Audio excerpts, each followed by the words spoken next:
wrinkles on your shirt. What an extraordinary day. Let us have a world of ordinary people living life the way God wants us to. And if we have a world of ordinary people, extraordinary things will happen to me and you. Me and you.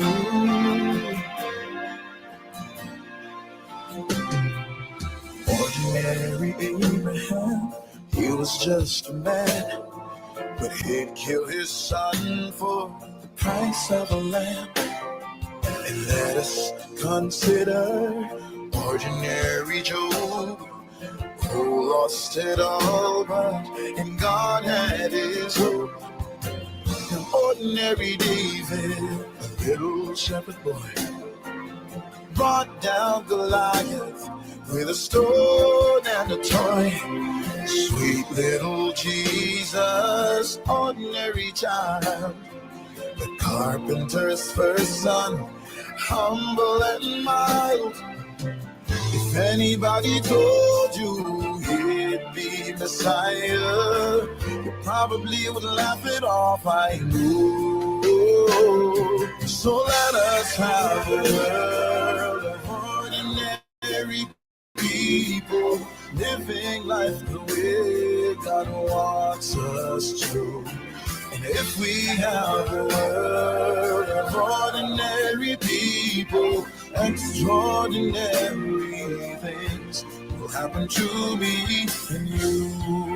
Oh, every little baby has the power to be great, and every tall tree grew up from some mustard seed.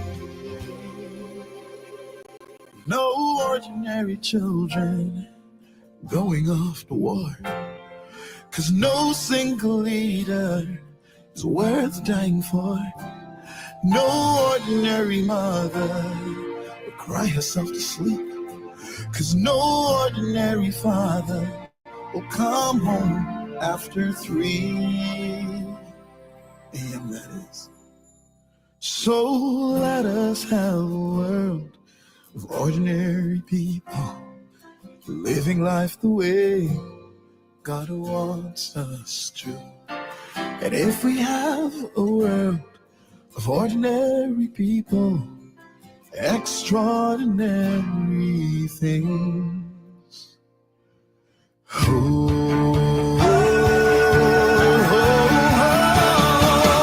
Let's have a world of ordinary people living life the way God wants us to.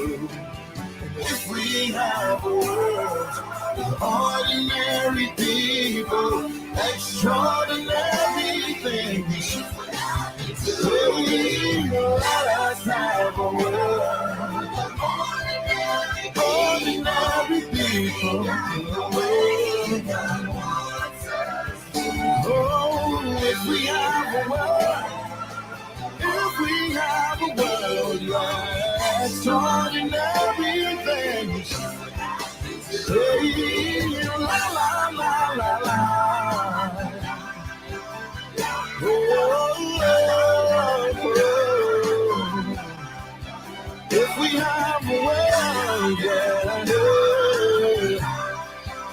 extraordinary. Extraordinary.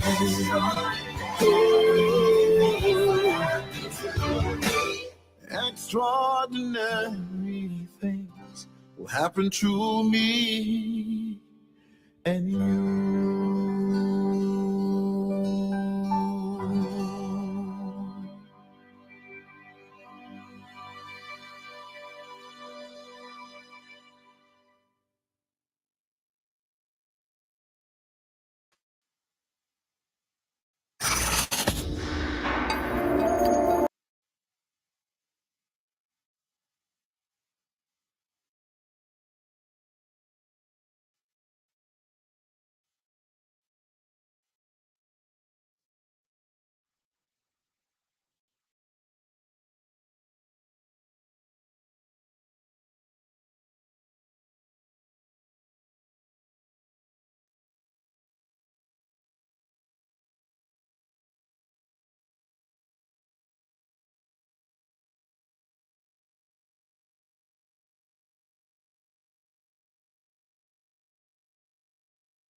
I'm going to fall,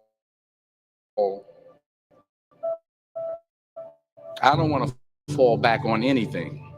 I want to fall forward.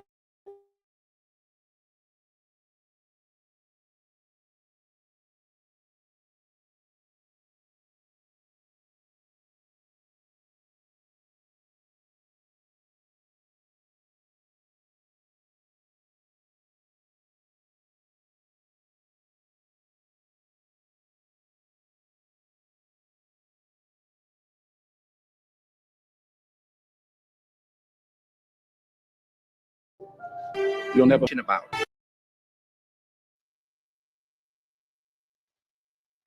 Don't be afraid to fail. There's an old IQ test was 9 dots, and you had to draw 5 lines with a pencil within these 9 dots without lifting the pencil. The only way to do it was to go outside the box. Don't be afraid to think outside the box. Don't be afraid to fail big, to dream big. But remember, dreams without goals are just dreams. Reggie Jackson struck out 2,600 times in his career, the most in the history of baseball. But you don't hear about the strikeouts. People remember the home runs. Fall forward. Thomas Edison conducted 1,000 failed experiments. Did you know that? I didn't know that. Because the 1,001st was the light bulb. Fall forward. Every failed experiment is one step closer to success. You've got to take risks, and I'm sure you've probably heard that before, but I want to talk to you about why that's so important. You will fail at some point in your life. Accept it. You will lose. You will embarrass yourself. You will suck at something. There's no doubt about it. And I know that's probably not a traditional message for a graduation ceremony, but hey, I'm telling you, embrace it because it's inevitable. In the acting business, you fail all the time. Early on in my career, I auditioned for a part in a Broadway musical. Perfect role for me, I thought, except for the fact that I can't sing. I didn't get the job. But here's the thing. I didn't quit. I didn't fall back. I walked out of there to prepare for the next audition, and the next audition, and the next audition. I prayed. I prayed. And I prayed.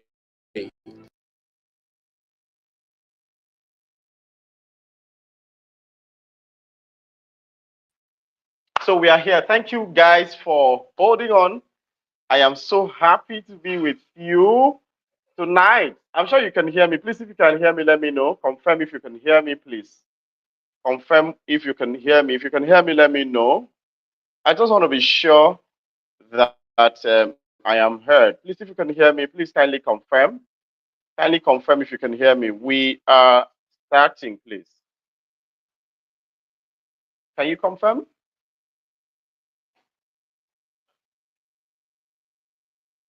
Can anybody confirm? Oh, fantastic. We are here. Thank you.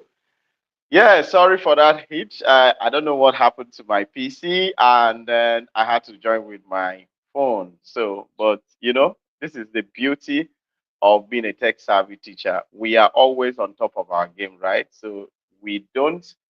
The sound is good now. Awesome. Thank you. Thank you. So these things happen, right? These things happen, and that's why technology is technology, and teachers are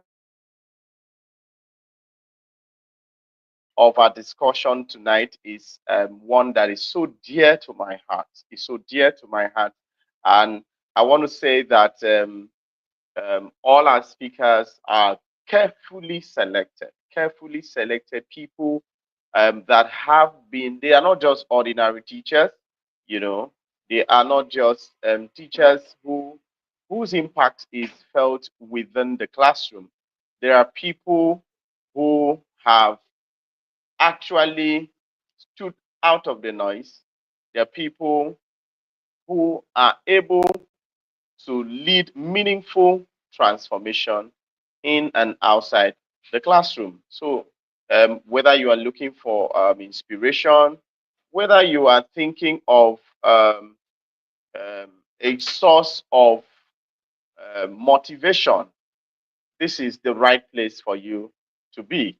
And I am happy that we are doing this all together, right? There are challenges, but the situation is that we are on top of our game. Okay, so that was on a lighter note. Distinguished teachers, fellow change makers, I want to specially welcome you to the the fifth anniversary celebration of the Be Exceptional Teachers Foundation. By the grace of God, sometime in 2020, during the lockdown, when we had our schools were closed down, are locked down, there was absolutely nowhere to find to where learning could take place, where education could actually take place. So what we did was simply to um, to rise up to the challenge.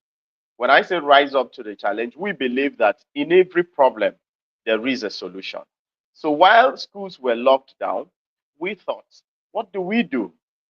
It was something that we pondered on. What do we do to solve the problem? What do we do to change the situation? And then what we did was simply to engage stakeholders in the College of Education of Ansett, where I lecture, and we initiated the plan, and they all bought into the idea, and then we started. Oh, thank you.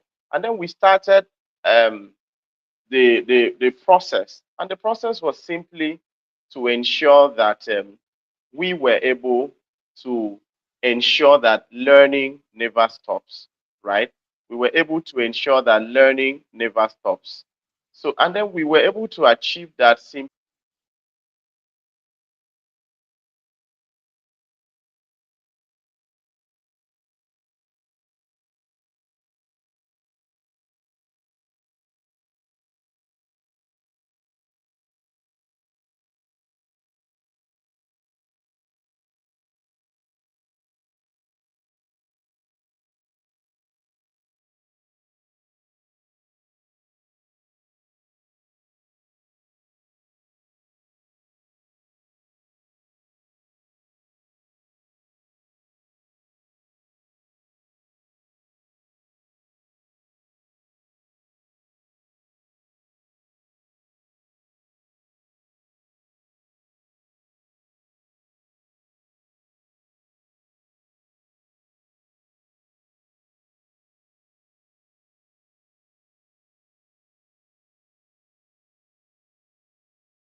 Can you hear me, please?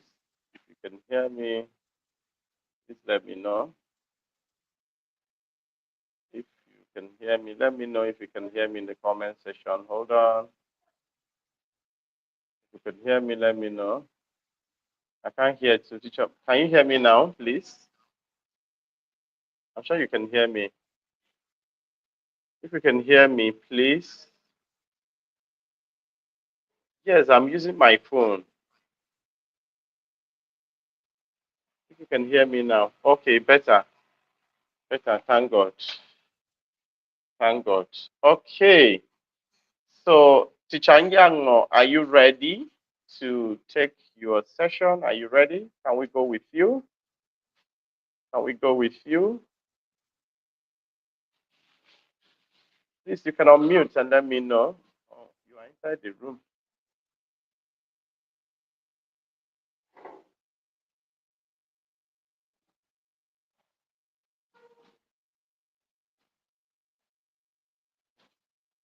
Hear me?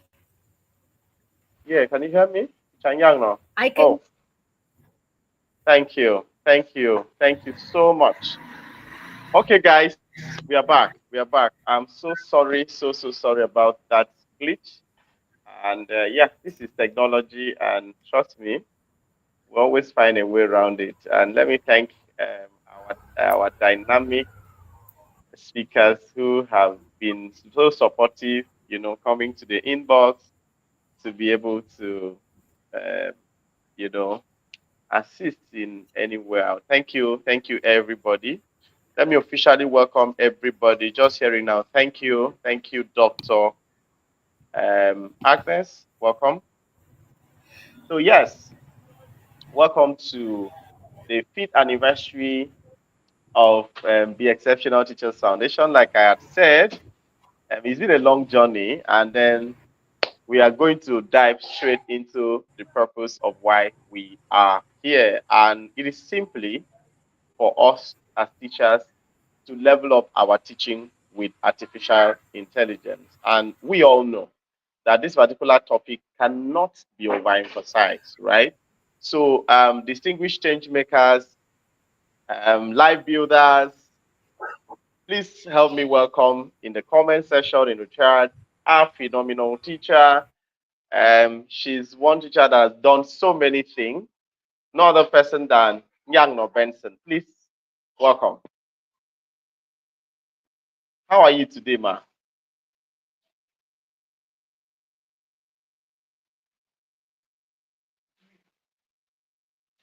Yes, can you hear me, Nyangno? Seems you're freeze.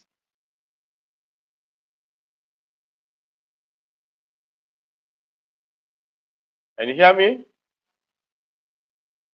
Welcome. Thank you, guys. Thank you. Seems Nyangno is freeze.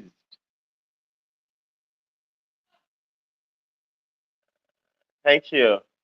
Okay, because we have already spent time, and trust me, Nyangno, is there anything you want to share with us?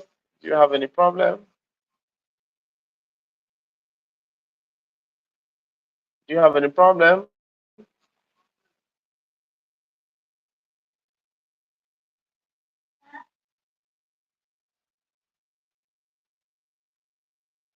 Okay, so please, we may not want to waste a lot of time here. Teacher Mo, are you ready? Can we take you, please? Teacher Mo. I am ready. Teacher Can Mo, you hear me?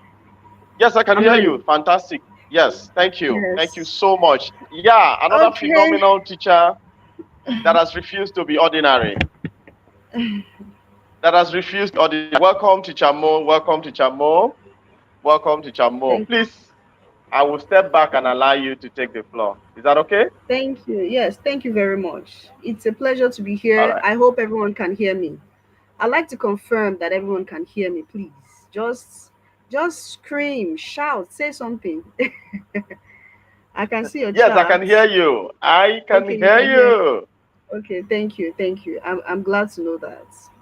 Oh, thank you. Okay. I want to be sure that everyone can hear. Okay, because we don't have time, I will try my best to make it short, make it very practical, and then go straight to the point. No need for too much talk. Okay, okay. Mr. Afolabi has confirmed. Thank you. So I want to thank Mr. Joseph for this privilege and this opportunity. I don't take it for granted. Thank you, Olive. It's a privilege and an honor to be here to share a few things that I know. I know a lot of you also know stuff, with all of us. And it's also a privilege for me to be here. Please forgive me. I may not show my face. I want us to be very practical.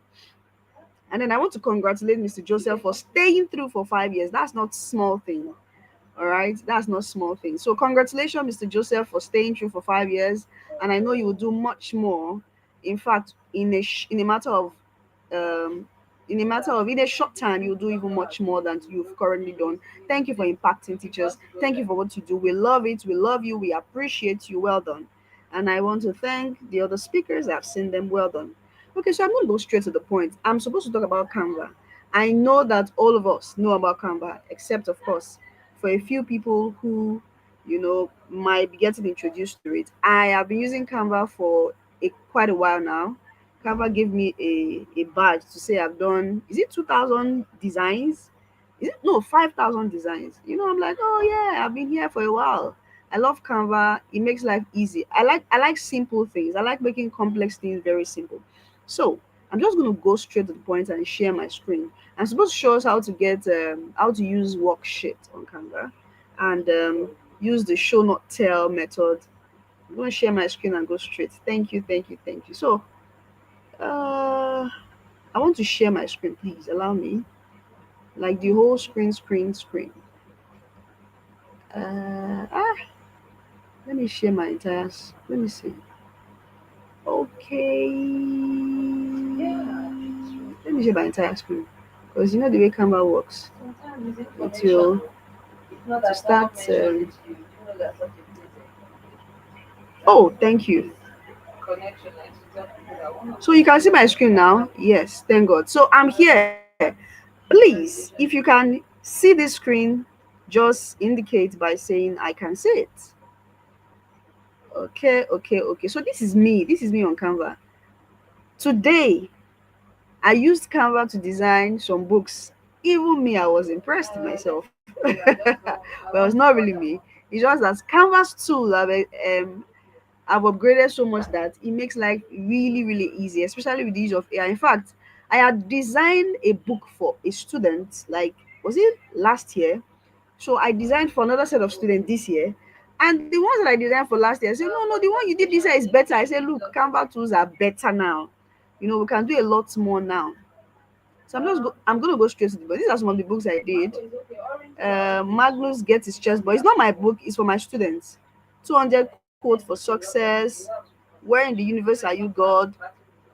Look, the A++, that one is not done. Long Way Home, The Silent Shift, and so many other things that we did. Then this is Quincy, another wonderful book. I wish I can show you this one. Okay, let me see if I can open it so you can see the magic that happens on Canva. This is Quincy. Quincy is this boy is a 6-year-old boy, and we're able to do this story for him. This is the next page. Is the blank page. Dedication. Look at what we did. Amazing. I mean, by the time it came out in the book, it was so nice. Really, really so nice. We just used AI tools and it was cool. I just really loved it. So back to main page. Like I said, I don't want to waste time. So let's go to worksheet. When you're on Canva space home page, Canva currently has 10,000 worksheets for you as a teacher. There's no reason for you not to use this thing and enjoy it to the fullest level to make your class more engaging. That's the goal. So if you want to achieve that, it's simple. As we all know, Canva has several tools. Look at this. There's document, there's whiteboard, there's presentation, there's social media, education, video, website, custom upload, and so many other things. If you want to access worksheets, simply just type worksheet here. If you have your Canva, I don't know if you can navigate it. Just do as I'm doing, we're going to do a few things and I'd like to see what we do. So this is worksheet. It's amazing what you can do. Just click worksheet. All right. Now, who can use worksheets? Any kind of teacher can use worksheets. Any kind of teacher can use worksheets. Now, let's start with what do you teach as a teacher? So it is what you teach that will determine the kind of worksheet that you will use.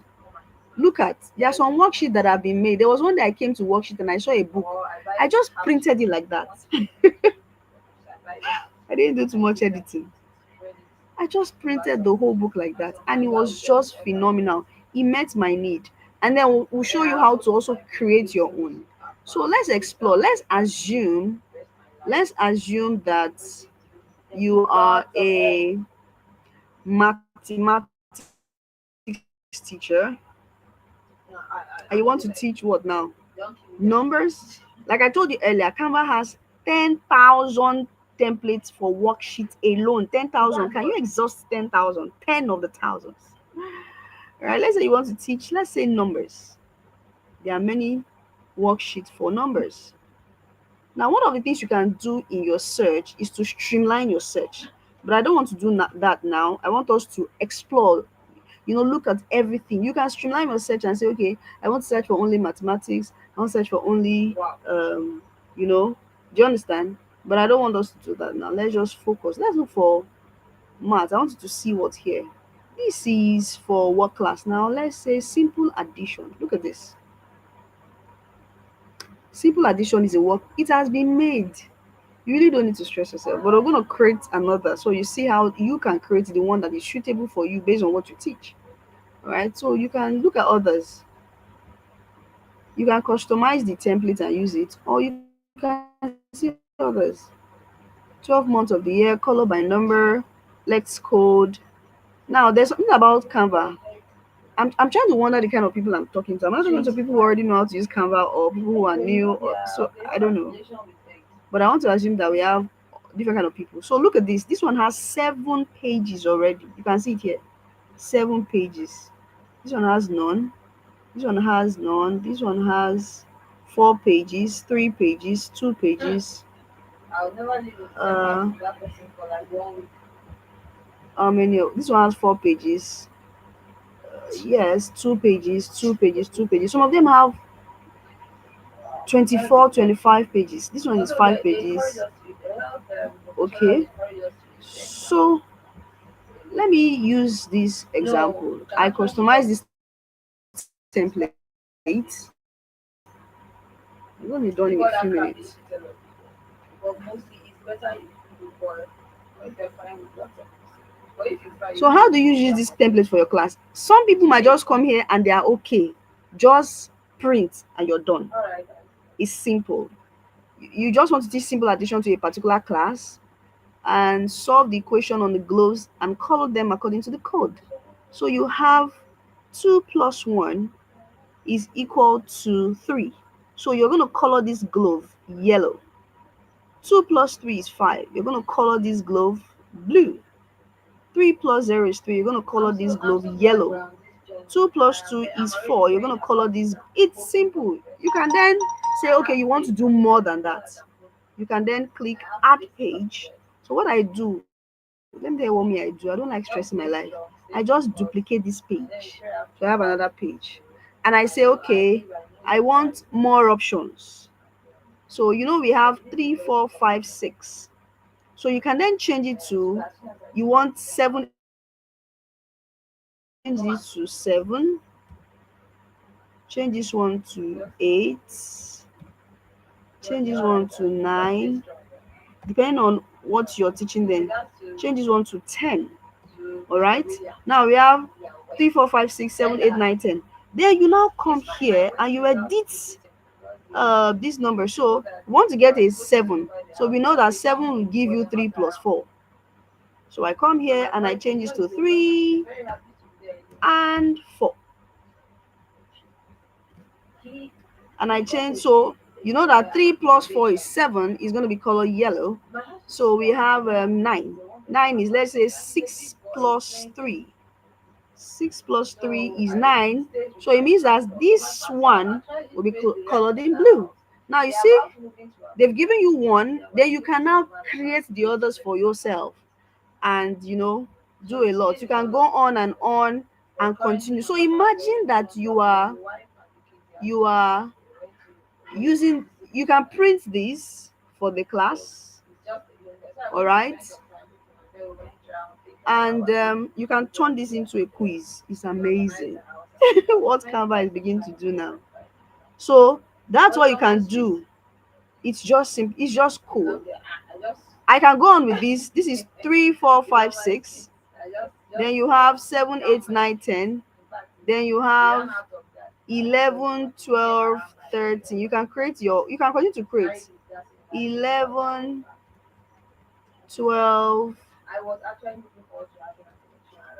13. In case you feel that, okay, that's 14, you want the colors to change, you can still come here and click on this yellow. Have you seen what I did? Maybe you say, oh, there's already a lot of yellow, green, blue, and red. So you say you don't want yellow again. You click on this crayon.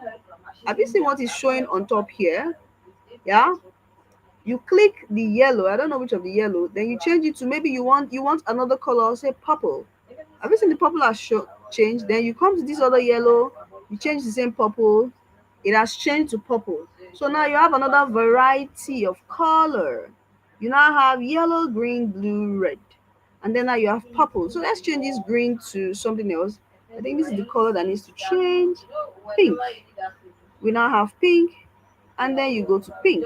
So you have another one. You say change it to pink. Then you come here. You click the blue. And you change it to what now? This kind of blue. What do you call that blue? Is it the baby blue? Yeah. So you see, we have a variety. Another way to see all that you're doing, there's something on Canva called the grid view. I click on the grid view and I can see all that I've done from a grid view.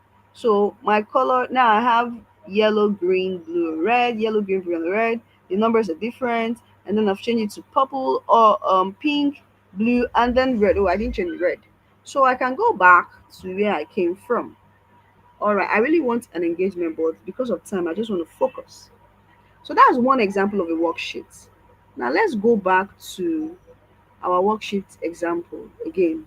Now you are probably thinking again about, let me show you another thing that can happen. Worksheet on creative writing. You'll be shocked. Have you seen? Now this is worksheet on creative writing. We have all kind of worksheets. Creative writing, creative writing, creative writing, creative writing. It's just for you to decide what you want. One of the things I'm supposed to also talk about is the show not tell. The idea of showing not tell is in writing, because I take creative writing. When you show the children, you're not telling them. You tell, for instance, a child comes to this place and says, "Oh, Teacher Mo is teaching other teachers how to use Canva." Another student comes. Teacher Mo is on a laptop, sitting in front of a laptop, doing a presentation, and she opened Canva. On Canva page, she's showing other teachers how to use templates, worksheet templates. And on that template, there are different varieties of templates. 10,000 different templates. Each of them have different designs and colors. Very attractive. They are so enchanting, you will love it. That child is showing you. She's not just telling you. The other one just told you, Jamo is in front of a laptop teaching Canva. The other one is now using words to show you. That's the whole idea of using worksheet to show the children what you're teaching them in class. It makes it more interesting, makes it beautiful. So now you can come here and say you want to do worksheet on creative writing. Look at all of them. There's just, this one is on metaphor alone. Let me open this one. Metaphor is what to teach in. There's metaphor, there's personification, hyperbole. Is what we teach in literature. And it is fun. In the next 3 minutes, I should be done. So this is metaphor. You can come here and then edit it if you don't like it, or if you're not comfortable, it doesn't capture all the things in your mind. There's the name of the student, there's the day, there's metaphor, there's a definition of metaphor. You probably don't like this color, it's too dark. You want it to be light, so you change the color to white. Maybe. Is it better? Oh no, I still don't like it. Okay, maybe you change the font. If you don't like it further, you can change the font. I'll come here and look for a simpler font. I like simple things. Uh-huh. So that it will come out. Uh-huh. You see, it's clearer to me now. Yeah, so I probably increase the size. So you can see this is 13. You increase it to 15. Uh-huh. It's clearer now, 16. Yeah, it is now 16. So it's clearer now to me. All right. So you say you don't like this black color, you want it to be something else. You change it to maybe white. Let's change it to white. All right. And you say you don't like, okay, the color on the background is what I changed. You say you don't like it white, you probably change it to another color. Say, come here, choose. So that's the color that matches actually. Okay, you make it darker. You click on metaphor, you change it to white. I think oh no, sorry, Control Z. Okay, I want to change this. The I want to change the. Okay, everything seems to be changing based on the design. Well, so then they gave an example. A tidal wave of sadness flooded her brain. Which one is a metaphor? A puddle of sadness trickled into her brain. Which one is a metaphor? A metaphor has um, a metaphor as, is it the similar is the one that has and her head is big. That's metaphor. Her head is as big as a cow's head or something. So there's one that has her ass or like. There's one that does not have, that compares it directly. Like your head is big, like the head of an elephant. The other one is your head is like an elephant's head. So that's metaphor simile. So they gave an example. Then your your turn. Use metaphor to create an intense feeling of anger. And they gave an example. This is an image of somebody who is there's fire on her head. She's really very angry. So then use it. So you can print this out. Or another beautiful things you can do, you see, if you're on Canva for education, which I think all of us should be on, you can assign these tasks to your children on Canva. All you need to do is come here, all right, and click assign. Me, I have student here. Once I click assign, I click select an option. I'm not using any of these. All right, sorry. Yes, I'm not using any of these. So I click assign, and then I choose how I want to assign it. So I give it to all my students. Students work on this design, and then when you send it to them, they send it back to you. They all send it back to you as an assignment. So you don't necessarily need to now print it if you're on Canva for education, which I expect all of us to do. It's even free if you know how to get it anyway. And it gives you Canva Pro. I mean, so cool. So you can also give them another instruction. You can choose what you want to do. All right. You can decide how you want it to be published. All right,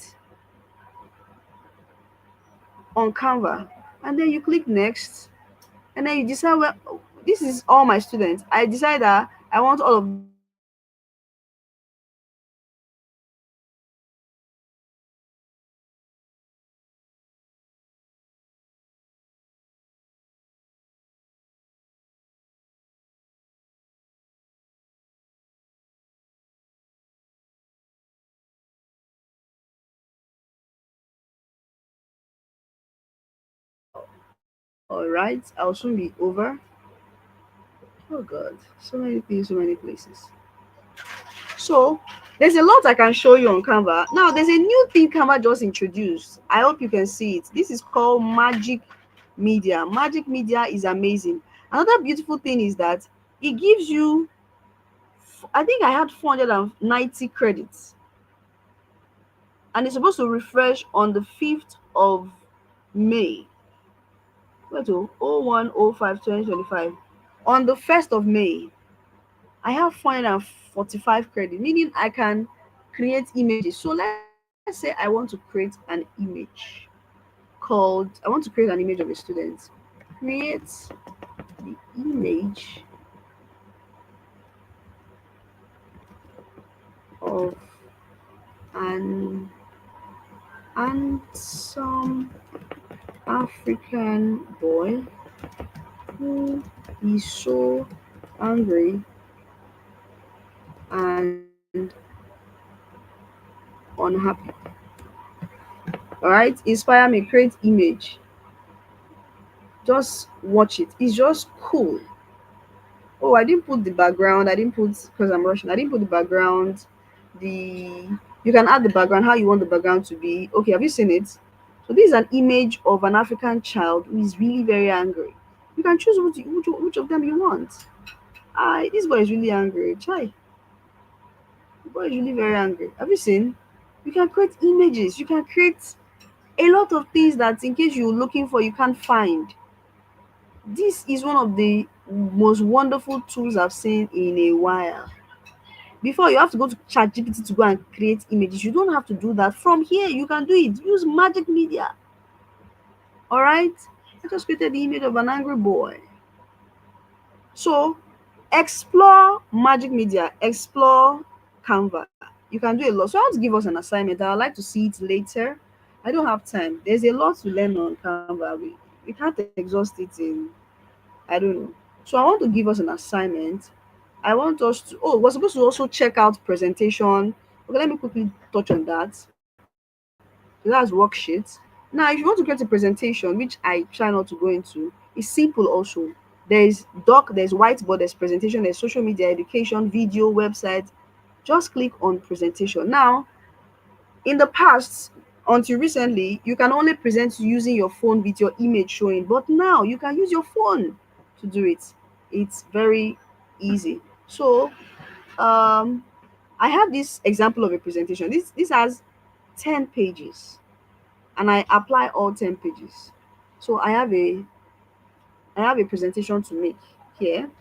And how do you present? Connect your system to a a screen or a TV where you can show your children. Yeah, and all you need to do is click on you can either click on share or present. So if I click on present, all right, I have different options. I'm not editing this presentation because I want to show you how to present. It's ready. So you have present full screen. I won't do that. Presenter view, present and record. Now, before now, you could only do this present and record on your laptop, but now you can use it on your phone. Autoplay. So let's say you want to do present full screen. Okay, let's do present full screen, and then I present. So here I am. You're done your design, and I'm just moving the cursor to the right, and this is presentation. I'm making a presentation. I'm just clicking, and I'm done.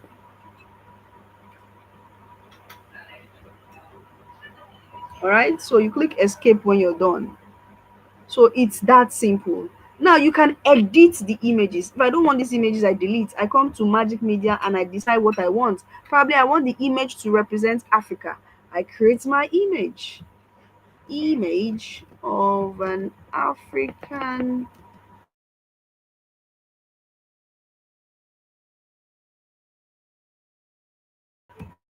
Afri yeah, African family having fun in a garden. I've seen that. I'll be out now.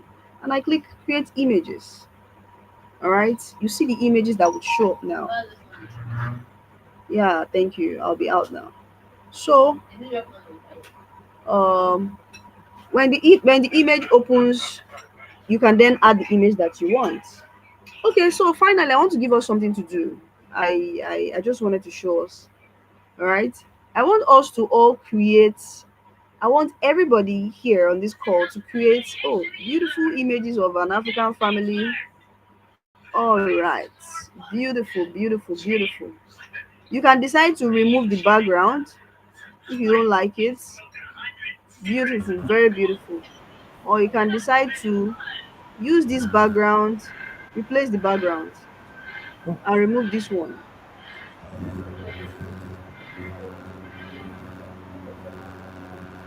Fantastic. Fantastic. So I want us to create a worksheet in math to teach counting and send it to me. Thank you very much. I'm done with this. I can't stop presenting. All right. Thank you so much. I hope you got the assignment. Can you hear me?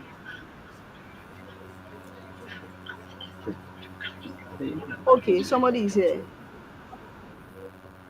Great, great, great.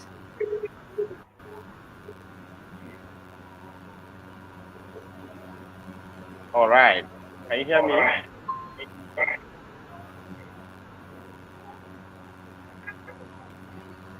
Okay, thank you very much, Teacher Mo. I mean, that was so great.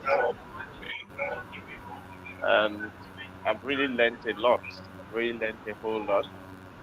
Please, if you're in the comment section, can we give Teacher Mo, can we encourage her, give her some applause, just some nice words to show appreciation for the time she has spent with us. Please, can we do that?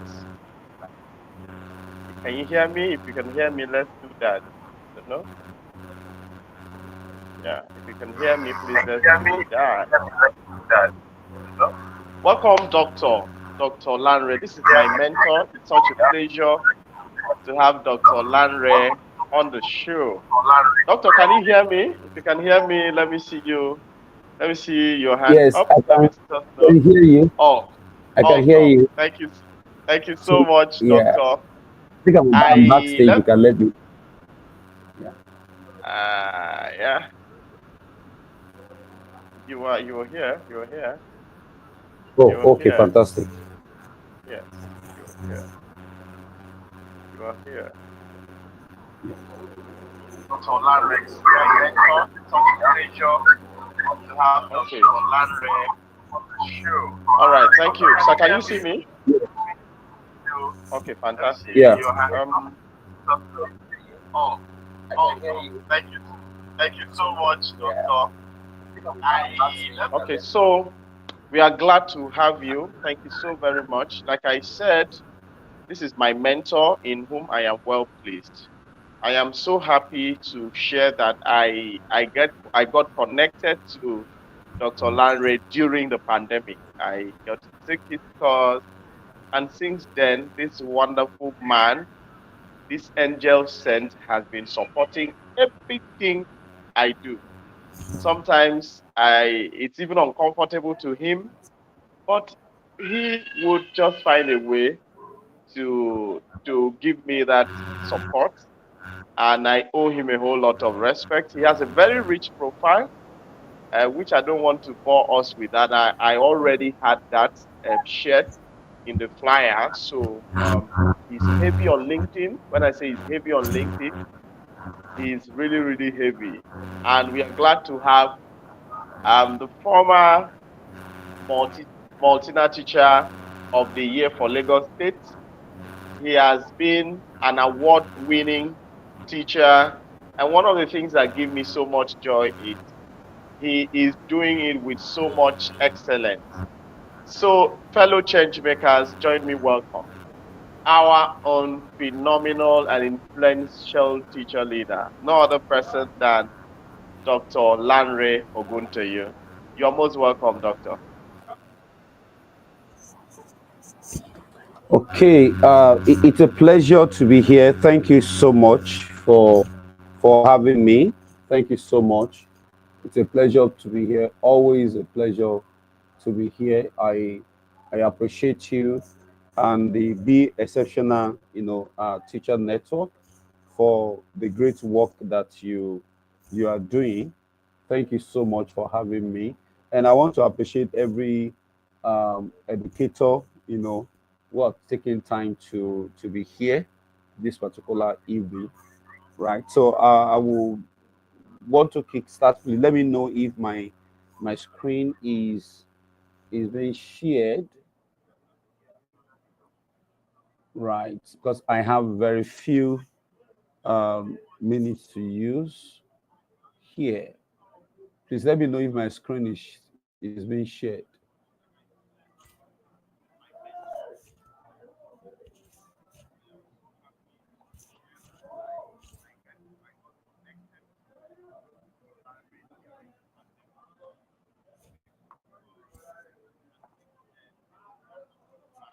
Oh, okay. Fine. I hear we can see it. Okay, so I can kickstart. I'm trying to look at my second screen for monitoring. So thank you everybody for coming once again. Right. So the focus of my presentation, it's actually looking into strategies for empowering students to use AI ethically and creatively. So we want to look into just to share a few strategies, with us. I appreciate all the speakers who have spoken, before now, and they have been able to share one or two practical tools that we can use with respect to AI, right? But essentially, I think the journey for us, taking it a touch higher, it's far, far, far beyond we having awareness of AI tools. I mean, talking about either tools for generating content, tools for creating videos. I mean, we have all the buzz around about tools, but the truth is, by the time we wake up tomorrow, right, we have hundreds and tens and hundreds of other tools that would have been launched out. So the key thing for us as educators, therefore, is for us looking into two areas. How do we help our students to harness AI tools, both responsibly and creatively? How do we help them to be ethical in the use of AI, and even ourselves as educators? And how do we innovatively embrace AI for problem solving? And that should be, the key thing for us, right? So it's good for us to know about AI tools, as many video creation tools, and be among the buzz, right? But the question is, now having known about tools for creating videos, having known about tools for creating audio, right? How do those tools help me to be effective in teaching and learning? I mean, that's the crop of the matter. Okay. So, and that's how we are looking into the ethical use of AI, and creative use of AI this particular, evening, right? So, I want to ask us as educators, and you can answer in the chat room, right? So, what would your student do if they had unlimited access to AI tools? What do you imagine them doing with it, right? Do you think that they having access to the AI tool will unlock their creativity?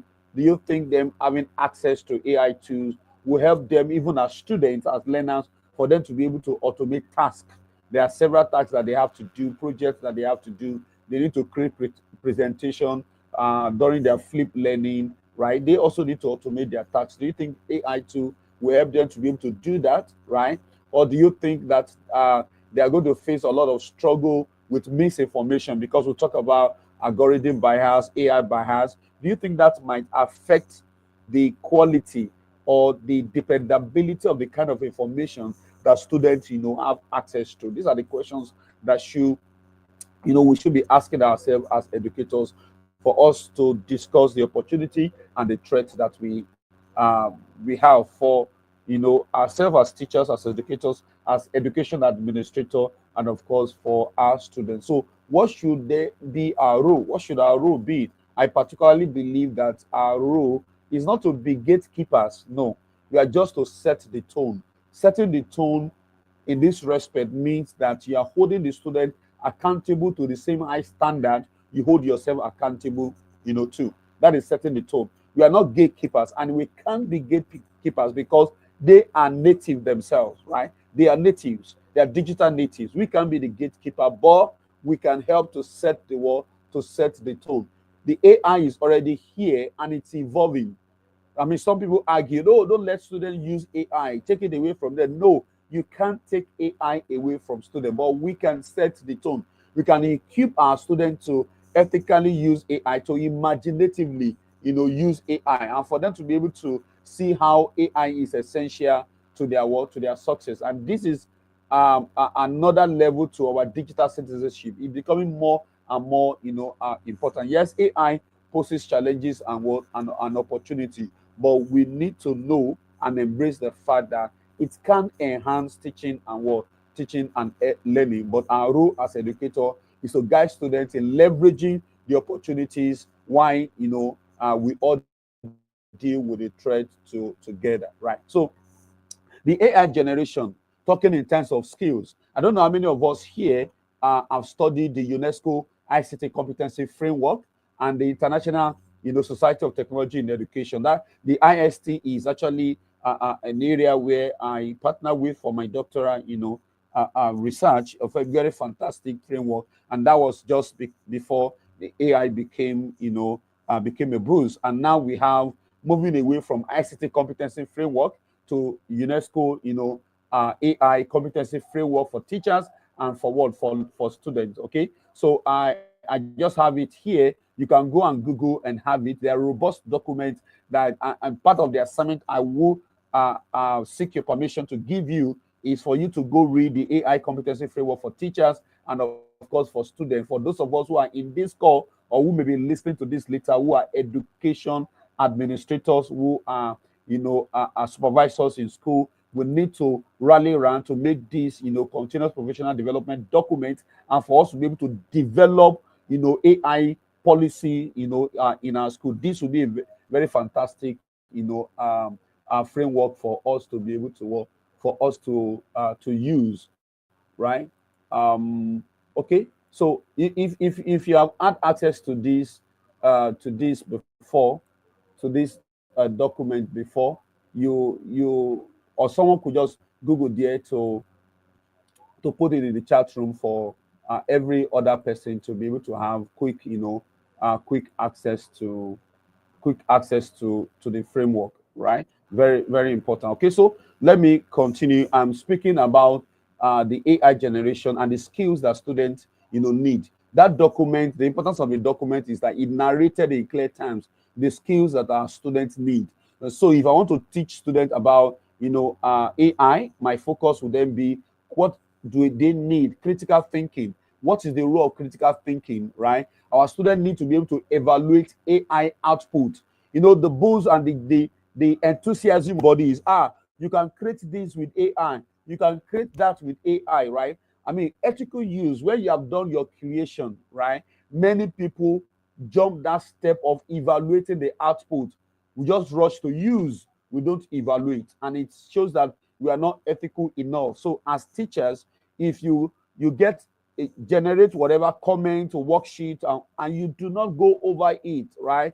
And you just use it with your student, you are not being ethical enough, right? It shows that you are not practicing critical thinking as a teacher, as an educator. So you cannot hold your student to that particular standard. You do not have the moral justification to be able to hold your students. So critical thinking is for evaluation of the output of what? Of AI, right? It shows you are responsible and you are being critical, right? Digital literacy, very important. How do we navigate around all the AI tools, that we have effectively, and how do we navigate around them ethically? And of course, innovation. Innovation here talks about problem solving, right? And it starts from with teachers. So I have access to AI tools. I can create video. I can create audio to text and all that that we get carried away with. The question I want to ask is, since you have been using one AI tool or the other, what problem have you solved?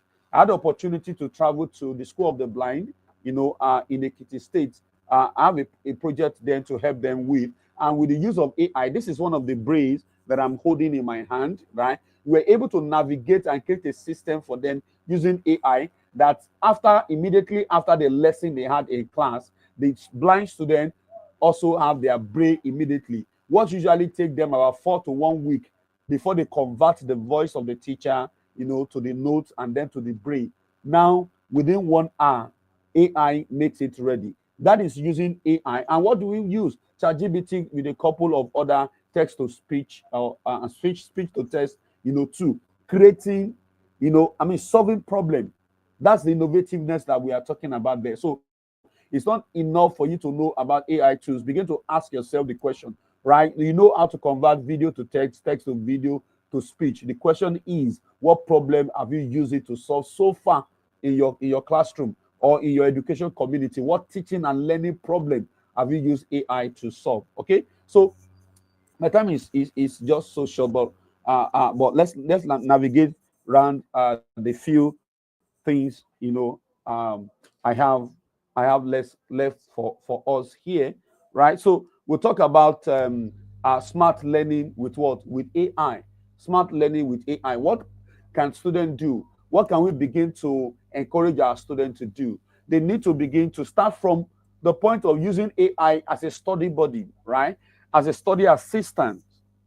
And this has been so awesome for students, right? Even right from elementary school, working with Meta on WhatsApp enough for students using it not just to solve assignment, but AI is a study assistant. Then probing, generative AI, asking it further questions, right? So we need to teach students how to craft simple prompts in line with making AI a study word body. And some of the things that you can do in your education community, you yourself as a teacher, imagine you're a student, can you craft about 5-10 prompts that you have designed that you can share with your student? So you can begin to create a prompt diary for students to use. I'm speaking from the idea of creating, solutions to solve problems, right?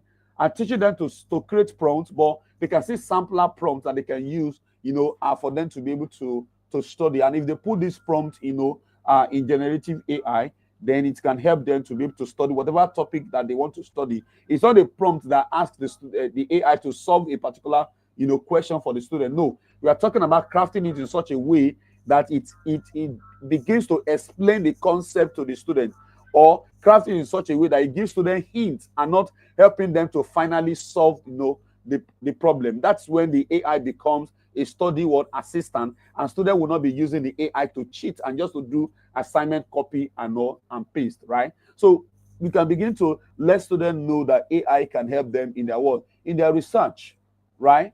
It can help them in their research. Now we have AI tools that actually give credible references.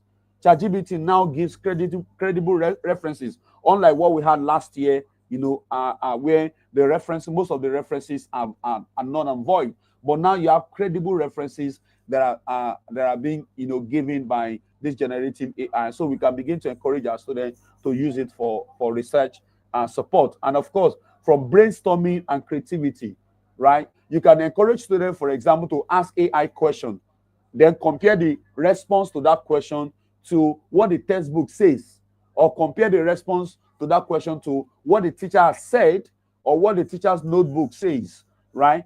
By the time students begin to do this, they are sharpening their critical, thinking skill and critical thinking ability, right? So let's move on now. Ethical compass for AI use.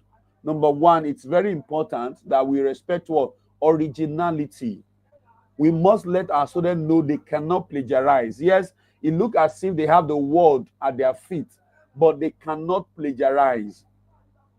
Ethical use is very important. Academic integrity, academic honesty. As much as we are exposing them to AI, to even we as teachers, right? Academic integrity is very important. Very, very important. Very important, right? I generated the pictures here in this slide using, artificial intelligence from prompts and notes that I imputed, into that. And it helped me to structure, my presentation, right? So when we use AI, we need to own up that AI, was used. We need to let people know to what extent does AI assist you in doing a particular work. That talks about you respecting originality, and that talks to our authenticity as educators. And of course, we can pass that down to our students. Data privacy, very important. I mean, if we do not get anything from today's presentation, data privacy is very key.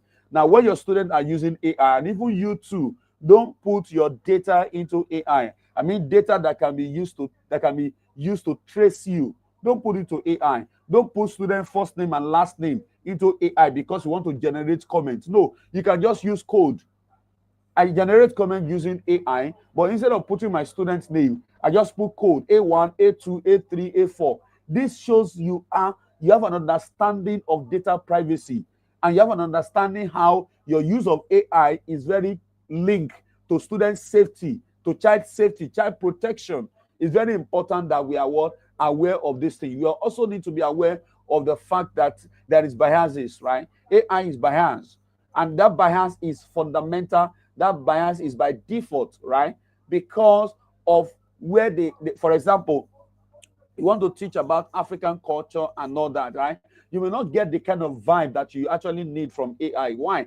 Because really, most of our stories and our traditions, they say it's oral tradition, right? We don't have a lot of them originally written down. So when they are looking for large data to build the LM and large language model that they want to build, right? You will know that data from Europe, from the Chinese and from every other country will be huge. While data from Africa will be as few as it can be. So definitely, if you have not fed AI with your data, you cannot be requesting AI to produce what you has not been fed with. It's like going to a bank to withdraw what you have not put into the wall, what you have not put into the bank. And that's why we are saying AI is biased, right? It's just because of there is lack of equilibrium in the source data that they use for building the AI. Okay, so this is where I just want to nail it on the head, right? So what are example of mini projects that we can give to students, right? Example, AI plus writing. Okay, students begin to use AI as co-writers to write stories.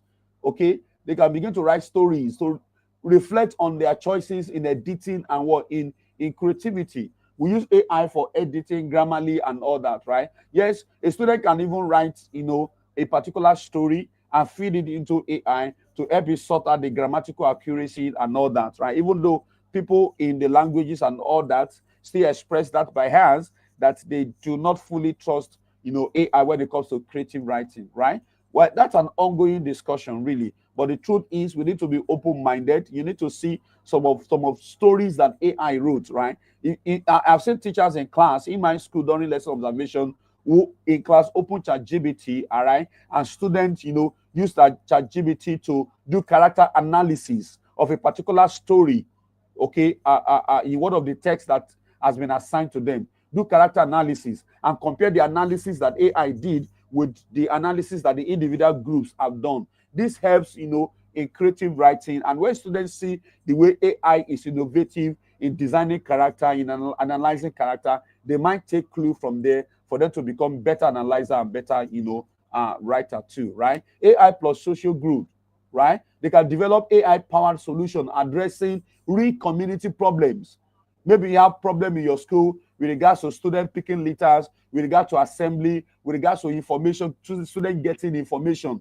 Those who do coding and robotics, right? You want to link AI into the AI coding and robotics, and then begin to develop chatbots that can solve specific real-life problems within your school environment, not even going too far away, right? And when they do that, we need to also emphasize how would they judge the output? How would they judge the quality, of the project that they may have done? So human judgment comes in here, very important. So AI plus design, right? We do design. We have students to do graphic transformation. Okay, previously, right? They can begin to use AI. We just finished looking at Canva, right? For design. I mean, you need not spend endless time designing and designing and designing. Now we have what? Now we have AI that can help us, out in designing, right? We can bring our students into this. They want to design their presentation. My students send me their Canva presentation, and fantastic. In fact, I had some presentation students sent to me, and I told them, no, this presentation that you sent to me, you need to make more of it. We want to begin to create flashcards per topic. And this is an idea that I'm sharing with you. So, right, I select students, every topic, they are creating flashcards on that topic, like what we used to have in those days. We call them key points, right? Students using Canva to create key points on topics. It could be 10 slides, 20 slides, or 15 posters on a particular topic, and we go take it to printer, at Motion, we print it out, and we are storing our library with it, such that if students get to the library, not only books, right, they can have access to key points on chemistry, key points on biology, on topics, and students will be building it gradually. It doesn't have to be done at once. But before you know it, a year or two, we have huge pile in our library of AI created, flashcards on topics that students can use.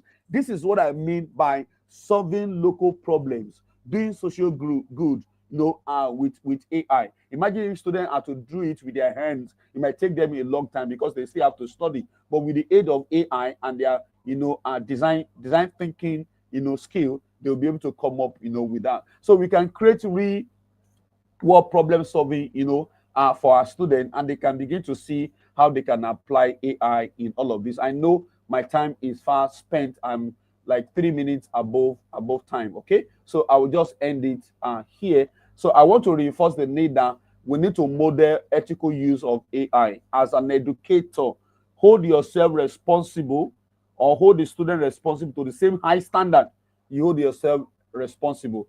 We must encourage open dialogue about AI, right?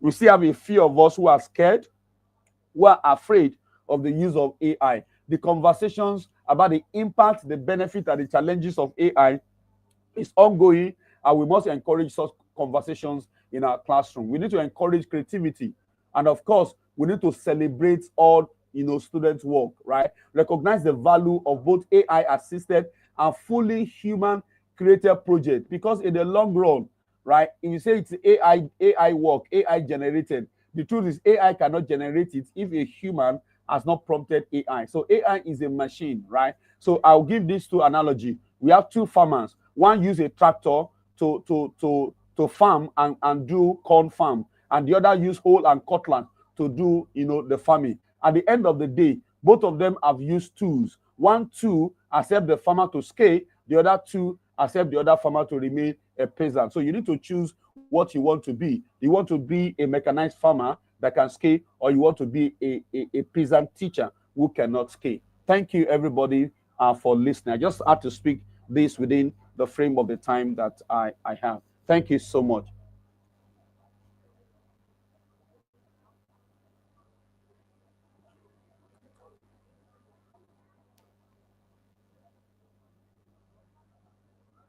Can you hear me, sir? Yes, absolutely. All right. Thank you so much, Doctor. That was a very, very wonderful and insightful session. I recall that in 2022, when we had the Future of Teaching conference, where you gave the keynote address, it was fire. It was fire. I mean, it was a very power-packed session. So I can't thank you enough. I can't thank you enough, sir. Thank you so very much for what you've been doing for us, for the teacher community. You see, one of the things I believe in is that nobody would do, nobody will support teachers more than us. As teachers, we owe ourselves to lift the younger ones up, and that's what Dr. Lanre, that's what he's doing to me. That's who he is to me. He's that father. He's that mentor. He's that big brother who's always willing to answer my call and then give his best shot. So, because of want of time, we want to really, really appreciate you. Doctor has mentioned some striking thing I want every educator to go and read about. Go and look at the AI competency framework for teachers, for students.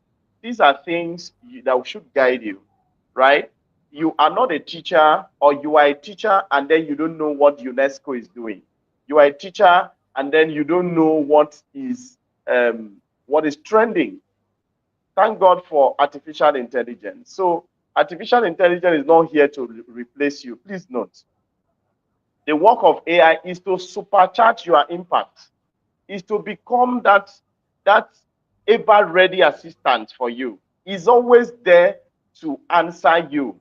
And the interesting thing is that while most teachers are sitting down developing this phobia for AI, there are dozens of resources online and all free for you to take classes, be certified on this new normal, because that's the new normal. So, Doctor, thank you very much.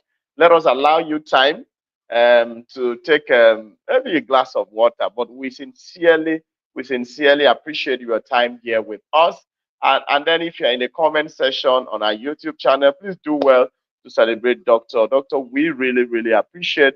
And please, we would appeal that you send us the slide so that we can drop in our WhatsApp group so that people who are there could also benefit. Thank you very much, Doctor, for showing up this evening, as always, to support what we are doing. For us in the Be Exceptional Teachers Foundation, we believe that teachers who can use technology very well, who have the foundational competencies, can have financial freedom. That's what I believe. I have seen it myself. I have seen how I've been able to earn money just by sitting on my laptop, using my phones, just by simply doing the extraordinary things. So we are those extraordinary people doing extraordinary things. So thank you so much, Doctor. I look forward to having you on the Be Exceptional Teachers. Sorry, we didn't have enough time for you to do. I know that you are always loaded and ever ready to unleash. Thank you, sir. All right, so guys, we are making progress. Please, thank you, Ekaite Paul. Thank you. Please, can we celebrate Doctor? Can we celebrate this wonderful man for coming to spend time with us? Let us see in the comment section. Please, if you are just joining us or if you've joined us, please, this session is entirely free, but I want you to do something for Be Exceptional Teachers Foundation. Please subscribe to our YouTube channel. Just click our YouTube channel and subscribe. It doesn't take anything. It doesn't take money. It doesn't take dollar from you. Just subscribe to our YouTube channel so that we increase our views. Just subscribe. What we do here is basically to encourage teachers. We believe that technology has what it takes to create financial freedom. So, distinguished change makers, I'm sure you are having a good time here. Yeah, Ladies Identity TV. Thank you very much. Thank you very, very much. Please, let's celebrate Doctor. So, I'm sure you're having a good time. If you are, sorry about that. If you're having a good time, please type in the comment section, I am having a good time. Yeah, somebody asked about whiteboard. Teacher Mo is still in the room. So Teacher Mo is going to send a video on how to go about your whiteboard, how to use it effectively. So I'm going to drop in on the WhatsApp group so that all of us can benefit. So very quickly, we are going to invite our next speaker, who is no other person than our phenomenal Oriba Brown. Oriba Brown is one teacher and change maker I love so much. Now, why do I say so? We seem to share similar stories. I know that she is working. Can you please mute yourself? Okay. Okay. Yeah, it's echoing. Okay, so I know that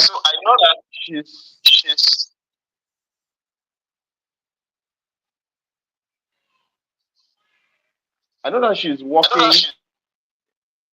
with children from low-income communities, and just about some minutes ago, I know this I go earlier today, I was invited to a panel session, a leadership school here in Akwa Ibom, More Leadership Academy, where my son um, happens to graduate from the academy today. So I was invited to sit on the panel to also tell my story.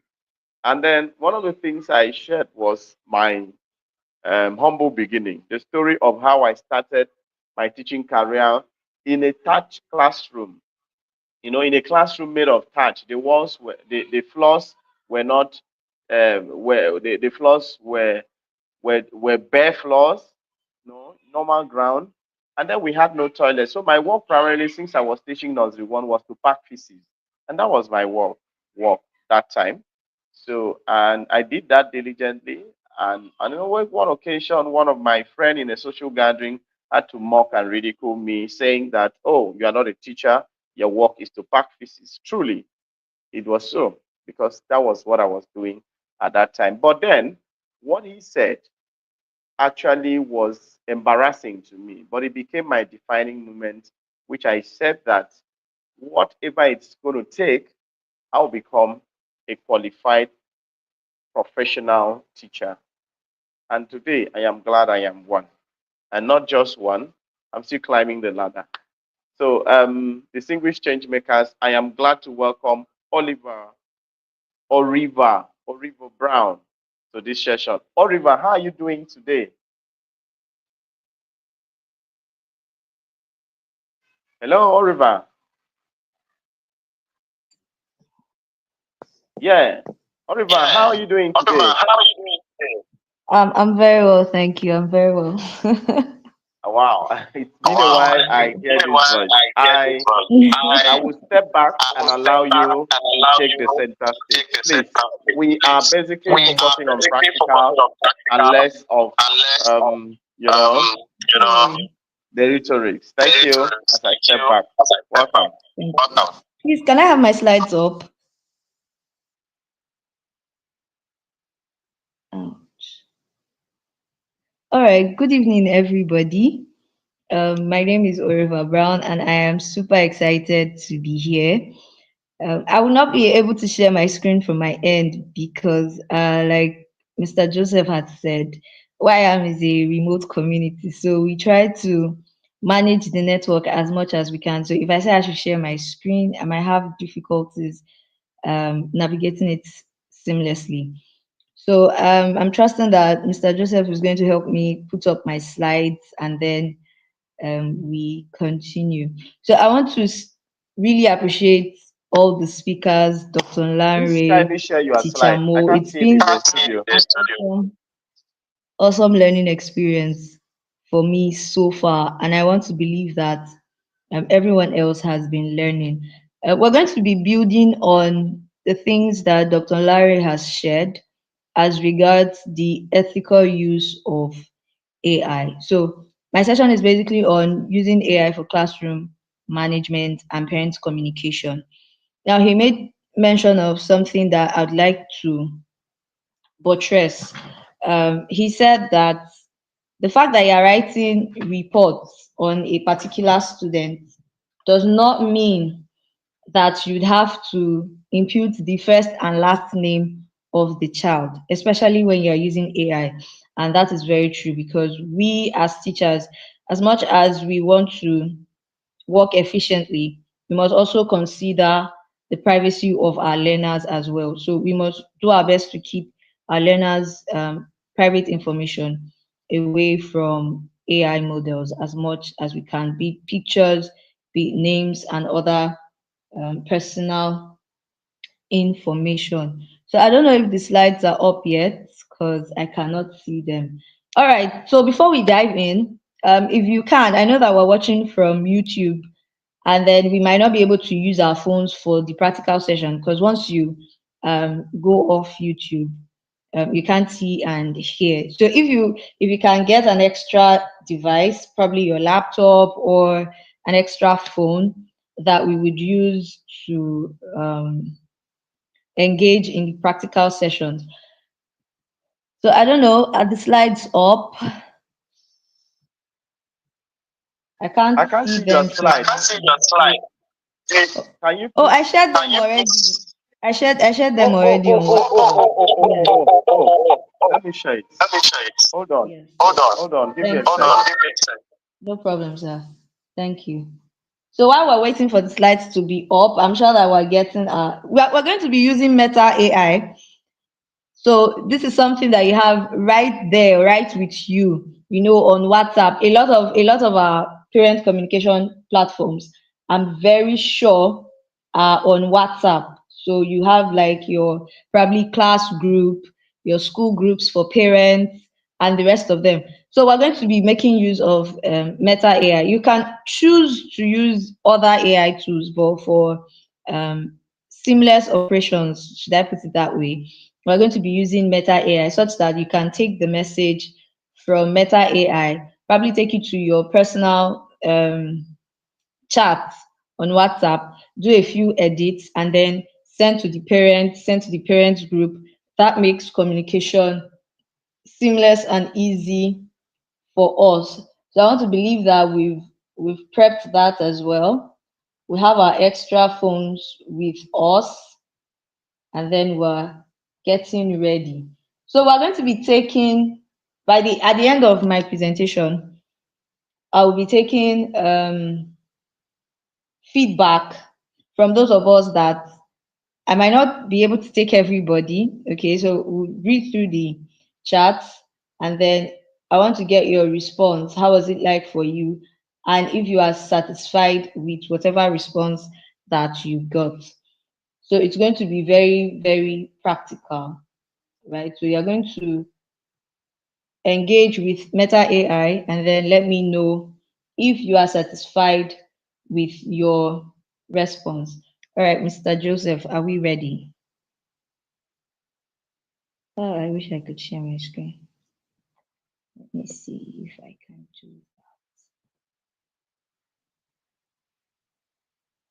that.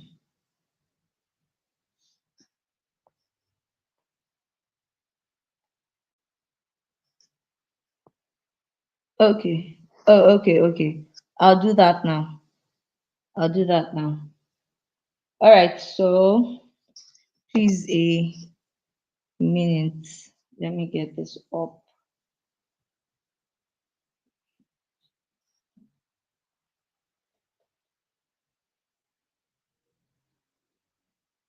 Wait, download.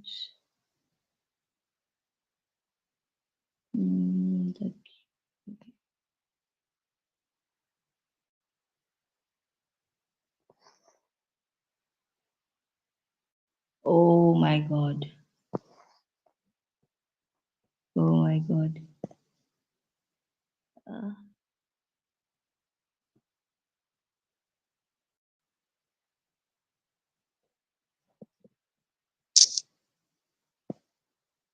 oh my God. Yay. Oh.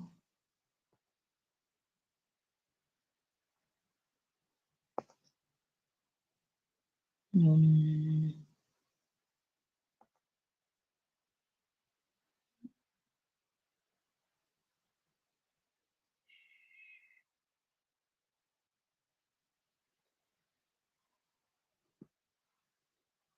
Yeah, you can. Okay. The screen is, yes, I've shared it. Sorry for the delay. Okay. Oh, great. Thank you so much. Because I was having a bit of trouble over here asking to resize the file. But thank God it's up. All right. So without much ado, let's just go straight to slide 3.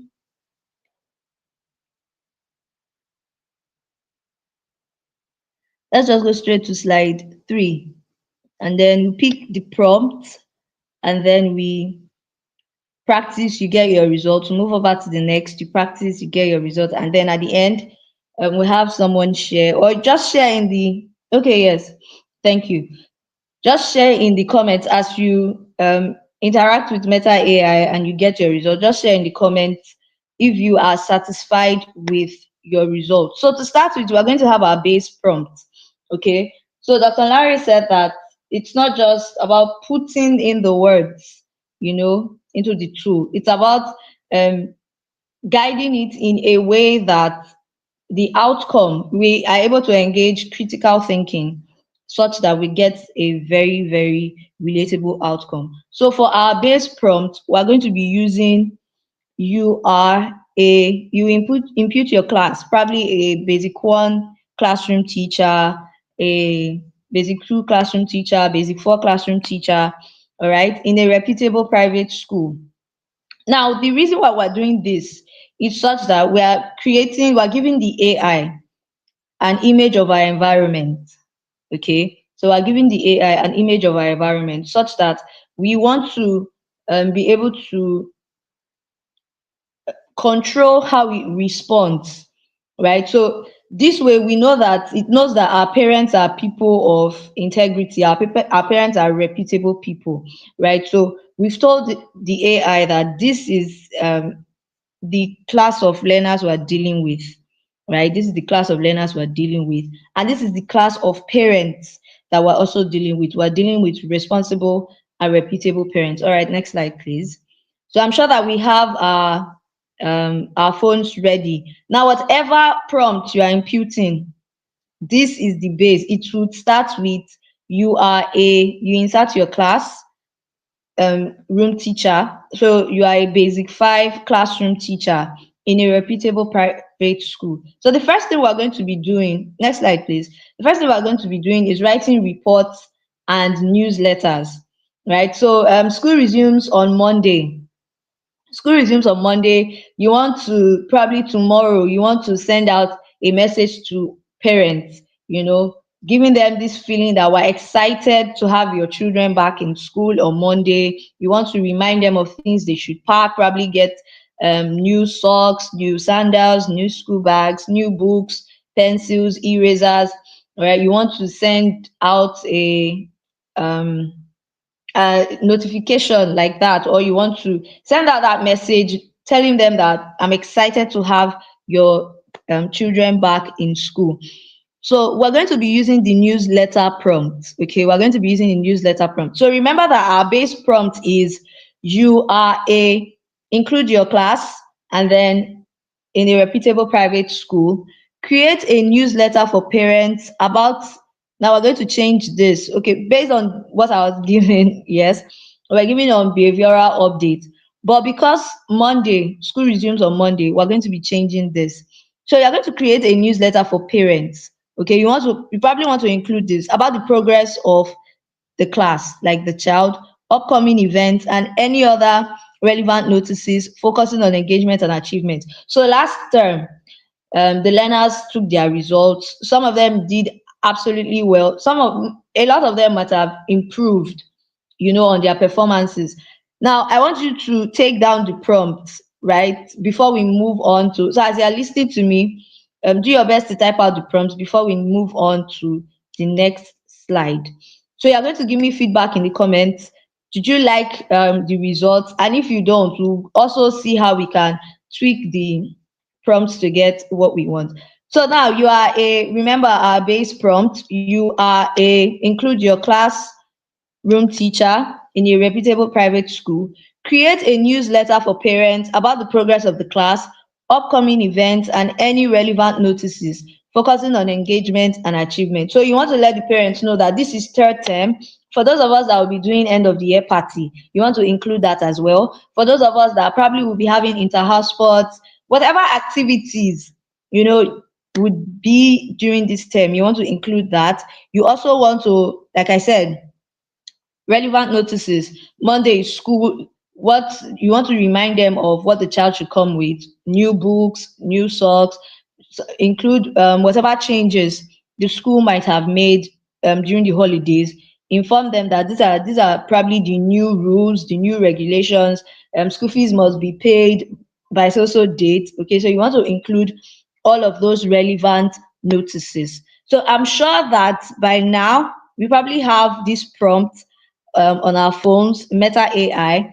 Now, here I want to say something before we move on to the next slide. Like Dr. Larry said, we must maintain originality, right? We must maintain originality. Now, the idea of this prompt is you include right? So it's not a done for you process, because if you type this and impute in Meta AI, it's going to just give you a generic response. One, it does not know what upcoming events you have in your school. It does not know what relevant notices you like to um, tell your parents about. So we must maintain originality. That's where you come in the prompt. The whole idea is, instead of taking time to be thinking of the best way to craft this newsletter, this resumption newsletter for the parents, just give it the basic details and it will give you a complete newsletter. So you want to impute those personal details like upcoming events, relevant notices, like I've mentioned, books, and whatsoever changes might have happened during the holiday. You also want to impute probably holidays, public holidays that parents should be aware of, and then prepare on time. All right. You want to remind those parents that come late, to pick up their children. You want to also remind them that, please, this time we might not be tolerating coming late to pick your children. So all of those notices go in here.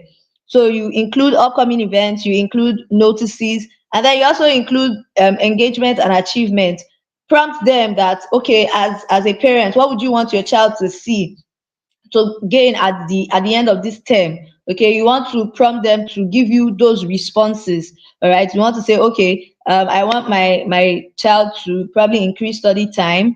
I want my child to be more engaged in the class. I want you to help me bring them up, let them speak loudly. I want them to move from probably third position to first position. So that's for engagement and achievement. You want to hear from the parents what they want from their children. So I'm sure that by now we've gotten down these prompts, and I like to see your responses in the chat. What did you get, and are you satisfied with what you got? If you have any questions, also include them in the chat. In the chat. Next slide, please. So I want to be sure that we've gotten this, Mr. Joseph. Next slide, please. All right. So here we are going to be we're going to be simulating difficult conversations and how we can provide better behavioral support. Now, as teachers, one thing that we're never short of, because children can be amazing, one thing that we're never short of sometimes is dealing with difficult situations. I remember in 2014, I had gone to ease myself in the toilet, and by the time I came back, I saw blood in the class. I was wondering what happened, because my entire teaching career, I've spent it in low income communities. So you have children that are in worry, we say gra gra, like they are stubborn, they are always ready to fight. So when I came back, I saw blood.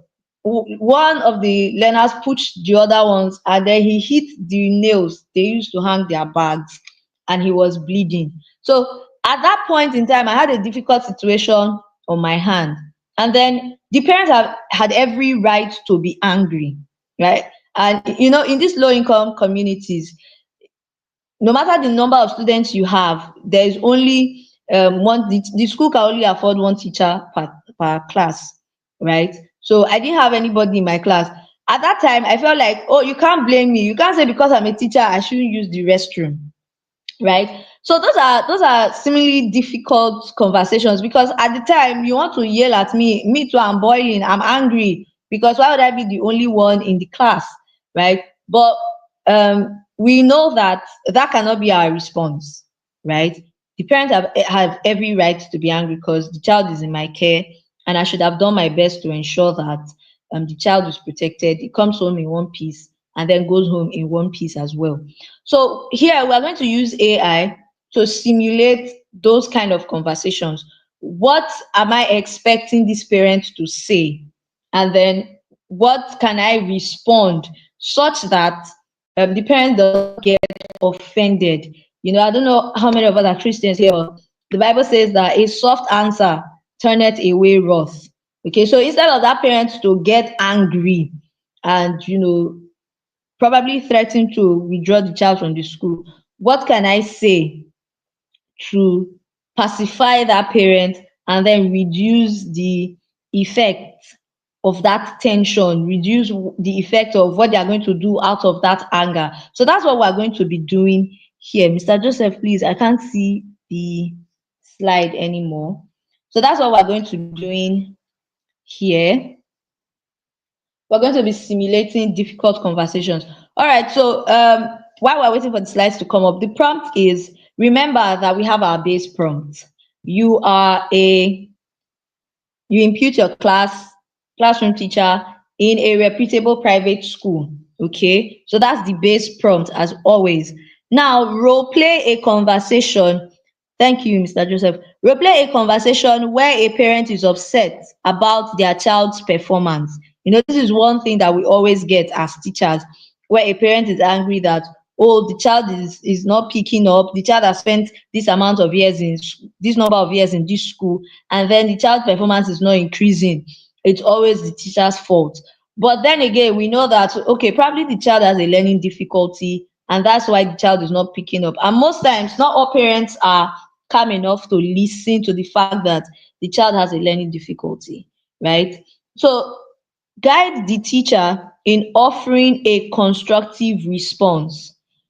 So here we are going to impute that the AI tool is going to play the role of both the parent and the teacher while simulating this conversation. Okay, you might want to impute that. Let the AI tool play the role of both the parent and the teacher in simulating this conversation, such that it will give you an answer it will give you like a question or a point that the parent would raise. And then when the parents raise that point, how best does the teacher answer it? I think this is something that is done, especially in media interviews, right? They have a prep session. If you say, if you're asked this question, you respond this way. If you're asked this question, you respond this way. So that's the same thing we're going to be doing as teachers. When we have parents walk into the class, so as I'm talking, I'd like you to be taking down the prompt, and then let's see what our response will be. So, and please also remember privacy. Okay, let's, as we use these prompts even in our everyday conversations, let's also remember privacy. Okay, so we'll play a conversation. Remember our base prompt, you are impute the class. Now the reason why you're imputing the class, very importantly, even in this kind of conversation, is so that the response is tailored to the situation. So you can't be using certain words, like the way you discuss the learning abilities of a senior secondary school student is different from how you discuss the learning abilities of a nursery school student. All right, it's different from how you discuss the learning abilities of a nursery school student. So that is why the class is very important. All right, so finally, okay, I just have it's not much. We're done. We're done. So lastly, this is, yes, this is my favorite of all of them. Next slide, please. This is my favorite of all of them, where we get to create an emotional intelligence plan. Yes, where we get to create an emotional intelligence plan. Please scroll up. We're going to be using the last prompt. We're using the last prompt. So create an emotional intelligence rule chart for age. So remember, or class of learners. So remember the class of learners that you have been using, that teaches them how to respond to different situations. So I imputed an example there. When someone does something wrong, compliment them before pointing out what they did wrong. Give me 10 more examples like that. All right. So you want to use this to teach your learners emotional intelligence. SEL is very important in the classroom. So you want to use this to craft like an emotional intelligence framework for your learner. So instead of starting from scratch, thinking about what to include, the AI does this for you. So as we do this, let's not forget to abide by, the ethics. Avoid personal information as you interact with AI tools. And I'm sure that in the end, it will make our work simple and easier, relating with parents, passing informations, um, implementing emotional intelligence in our classroom will definitely become easier as we do this. So I'm sure that the slides are going to be made available to us so that we can get these prompts for keep, and then we can use them whenever the need arises. Thank you very much for listening, and I hope that you've learned a thing or two from this session. Thank you very much.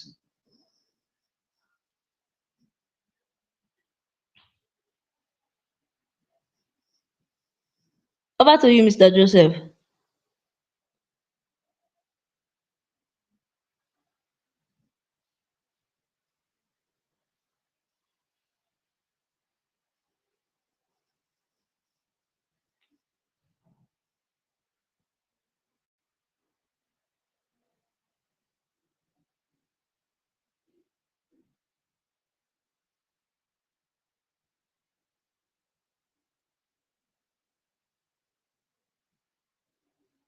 Mr. Joseph, I'm done.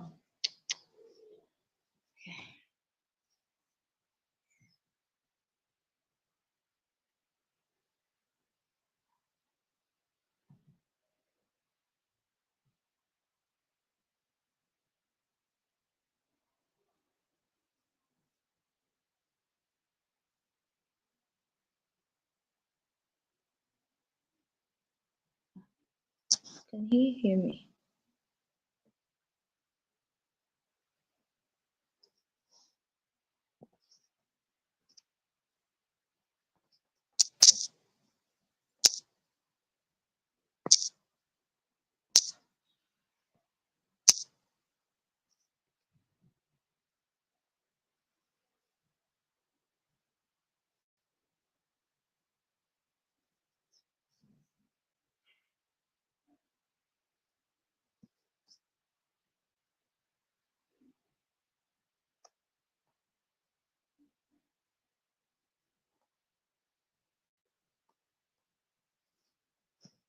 So please, if you have your results, right, please just share in the comments a snippet of And your deciding results, what you and want to do if with life, you I'm are sure satisfied with the you have something output to fall that you back on. got, please do let Make me sure you got know something to fall back on, in honey. the comments.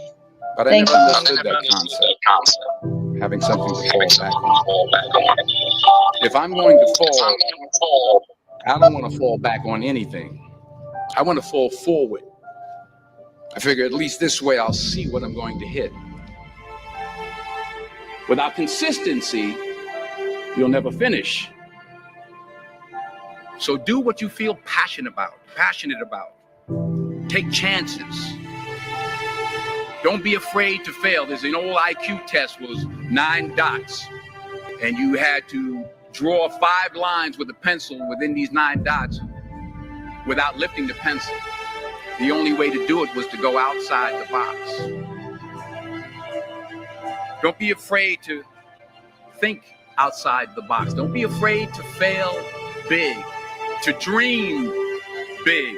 But remember, dreams without goals are just dreams.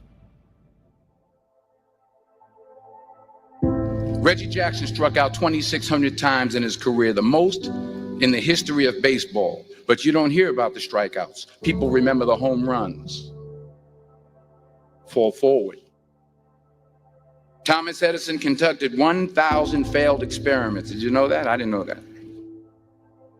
Because the 1,001st was the light bulb. Fall forward. Every failed experiment is one step closer to success. You've got to take risks, and I'm sure you've probably heard that before, but I want to talk to you about why that's so important. You will fail at some point in your life. Accept it. You will lose. You will embarrass yourself. You will suck at something. There's no doubt about it. And I know that's probably not a traditional message for a graduation ceremony, but hey, I'm telling you, embrace it because it's inevitable.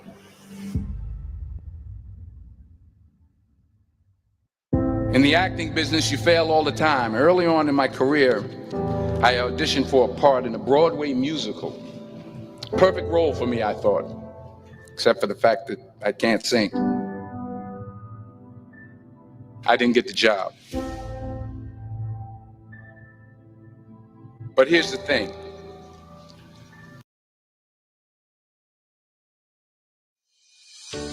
Help drive sales, leads, or site traffic by getting your business in front of people who are actively searching Google for your product or services you offer. Like this business, Google attributes to 45% of FARI London's online revenue. Reach high-intent customers wherever they are across the Google network, such as search, YouTube, Gmail, and more. Get started with Google Ads today.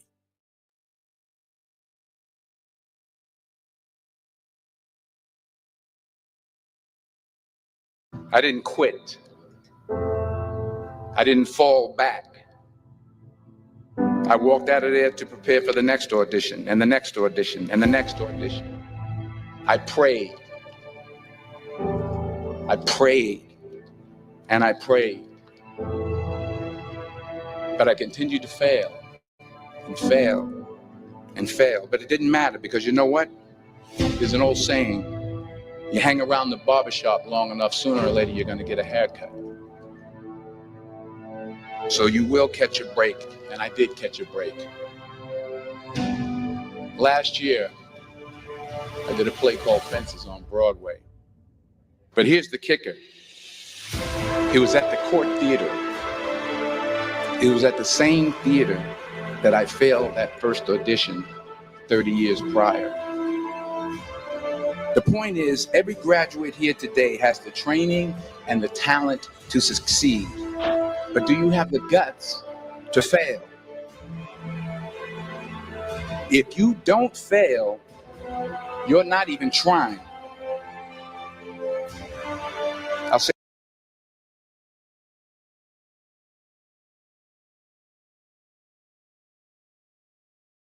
So sorry that we had that break. So sorry. Yeah. So, distinguished change makers, for want of time, thank you very much, Oliver Brown, for that wonderful session. It was so insightful. Please, I'm going to share it, and let me use this opportunity to thank you on behalf of the Exceptional Teachers Foundation. We are grateful for what you've done. Thank you so much. God bless you. We look forward to work with you in the future and do something bigger. So, fellow change makers, I am delighted to bring to the stage our boss, our leader, a thought leader, an influencer. He's been a man of so many things, all in one. I want to say, please, this is a session you don't have to miss. Join me as I welcome a teacher leader for excellence, my own elder brother, a supporter of the things we do. No other person than Mr. Tom Efre. Mr. Tom Efre, good evening to you, sir. Okay, good evening, Mr. Golden. I'm so happy Can you to hear have me? you. Yes, I can hear you, sir. I'm so happy to have you, and I know that the community is so delighted to have you. How's your days today, sir? You almost didn't want me to join now, so it's been busy We are so sorry because about of you. that. Because of you, I had to finish and rush up another call. Thank you. Thank you so much, sir. Thank you for doing this with us. We sincerely apologize for that glitch. It's not been a very smooth one, but I am glad that we have to do this from juggling laptop and phone, all of that. So many stuff. But there's no excuse for that is worthy enough to stop us from doing this. So, Mr. Tom, Mhm. I'm going to leave the It's stage alright. for you, sir. Thank you. Okay, so no problem. Good evening, everyone. Sorry, I won't be able to show my face. You don't want to hear the backstory. Okay, so I am told to talk about automate. Hello, River. Sorry, I couldn't join your session. I would have loved to join every person session. So I'm told to talk about automating assessment and feedback using AI and all of that. Okay, first, When I saw the topic I'm supposed to talk about, I'm like, oh God, this is Nigeria. Uh, if you are out of Nigeria, please, you can just let me know how many people are. If you know you're not living in Nigeria, let me know the data of the people in Nigeria and out of Nigeria, because I feel most of the audience, people here, are in Nigeria. Now, this is one thing I want to say, that um AI is, and I'm sure that speakers would have actually talked about artificial intelligence being a universal and vast industry. So everybody talks about AI. Actually, most of the things we're doing is not AI. We are actually doing what we call generative AI, generative artificial intelligence, the prompting of pictures, the prompting of songs, the prompting of lesson plan, and all of those are within the auspices of generative AI. So AI, we're talking about machine learning and all of that. Now, this is where my own topic, come to bear, which has to do with automating in our industry. Um, in our industry, the automating assessment is still a work in progress. I am 100% telling you this so that let no one boo you. But I'm going to still show you some tools that we can actually use for now. Automating using AI for education is still a work in progress, because um, we are not yet out as educators. We are still clunged into our mindsets, into our, how many data analysts do we have in education, in education industry? How many people? If I was on a call, the first call I was, by 6 a.m., I told the teachers said that in content generation or content creation, teachers were the first, and teachers are still the first and only content creator, original content creator, because right from the beginning we've been creating content, lesson plan, we've been doing events, we've been organizing, we've been decorating. Now when it comes to AI, how many teachers have started building stuff with generative AI? You see, that's where I'm having an issue with automation assessment. But nevertheless, number one, Google Classroom has actually included Gemini in their auspices, sorry, in their list of league of apps. Okay, so in Google Classroom, I'm not going to show you with my. We're going to do other tools. Okay, I will share my screen. In Google Classroom, we can, because of data and confidentiality, the Google Classroom I use is my school Google Classroom. So Google Classroom has automation for to automate calls and give feedback. We call it rubric. Okay. So if your school is using Google Classroom, please, there's the part when you assign assignment, there's the part you need to click on the feature for rubric. Yes, it's going to score your children automatically. Okay. And not just scoring them, it's going to also give them feedback immediately. You need to bring that thing on. Mama, go.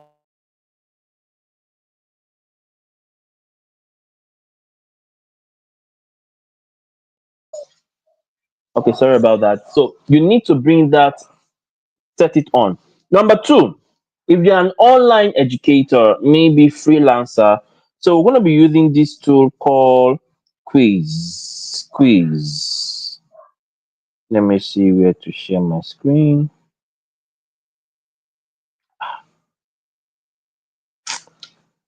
I've always been the one, hosting show, but now I'm the one from the back end.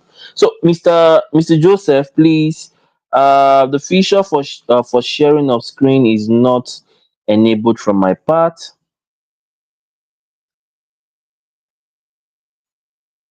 Mr. Golden, are you here?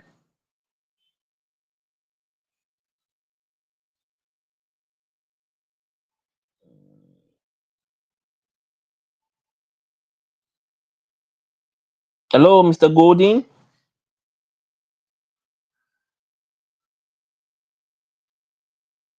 Okay, please, Mr. Golding. Okay, the feature for sharing screen is not enabled for me. I don't know, maybe because I didn't log in. Um, but if I can't share from my end, so let's use a laptop. Let's use a laptop so that we don't keep people waiting. Now, you all have tried staying for 2 hours plus. Hmm, this tenable time. So let's work together.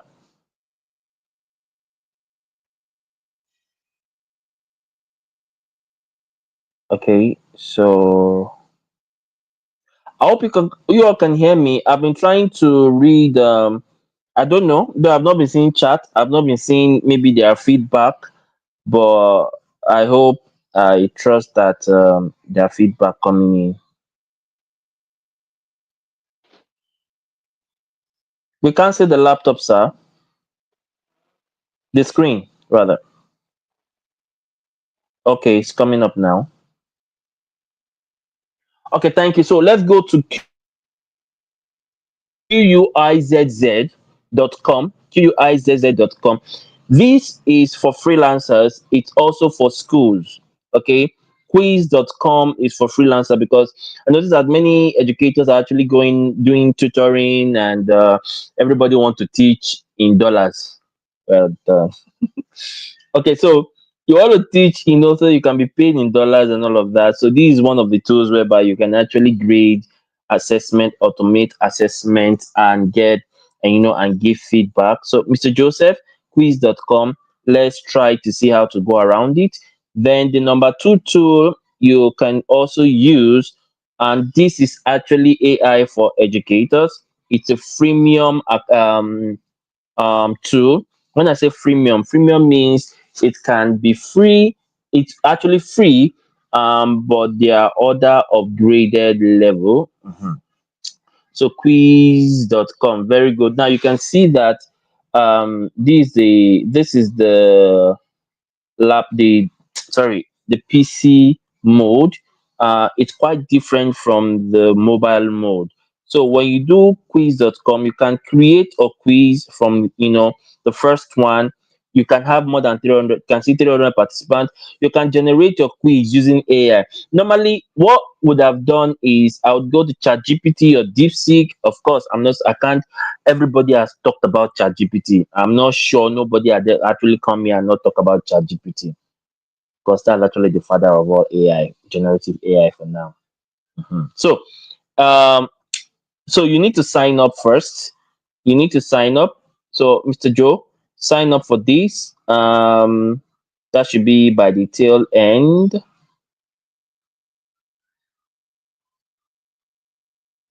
Okay.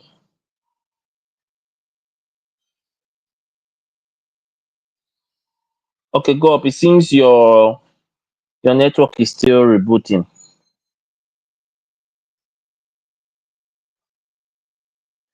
Okay, when you sign up for this, click on, no, no, not this one, sir. Not this one, sir. It has two Z QUIZIZZ. QUIZIZZ.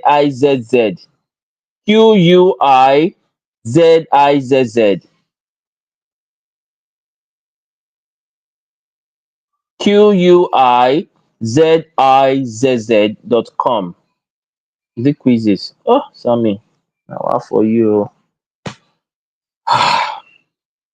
Quizzes.com. Sorry. I've been talking for almost 3 hours. God help me.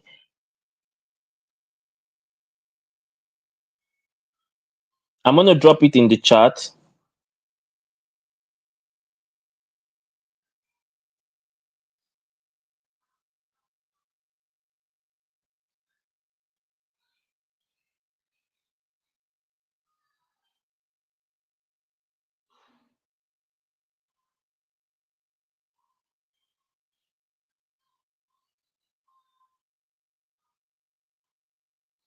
Okay.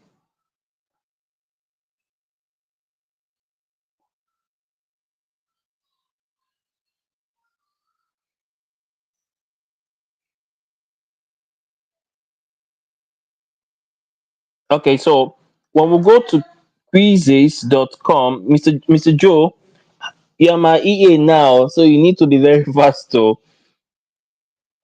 Or if not, we'll move to the next one. I don't know why I can't share my screen, sir. Don't know why I can't share my screen because I actually prepared them. Your network, I guess. Okay, so everybody, this is what you need to do. When you go to quizzes.com, okay, sign up. When you sign up there, when you sign up with quizzes.com, then the first thing you need to do is it's going to ask you if you're a teacher or you're a parent or you're a school. Now, listen, that was what I said before, that as Nigerians, we are very limited in many things. So you don't sign up at the school because your school don't have data. Our schools don't have global data. Okay, so forget about the school, because even the next tool I want to call, which is magicschool.ai. Magicschool.ai. Magicschool.ai also automates assignment and assessment and gives children feedback. Teachers don't have to manually grade.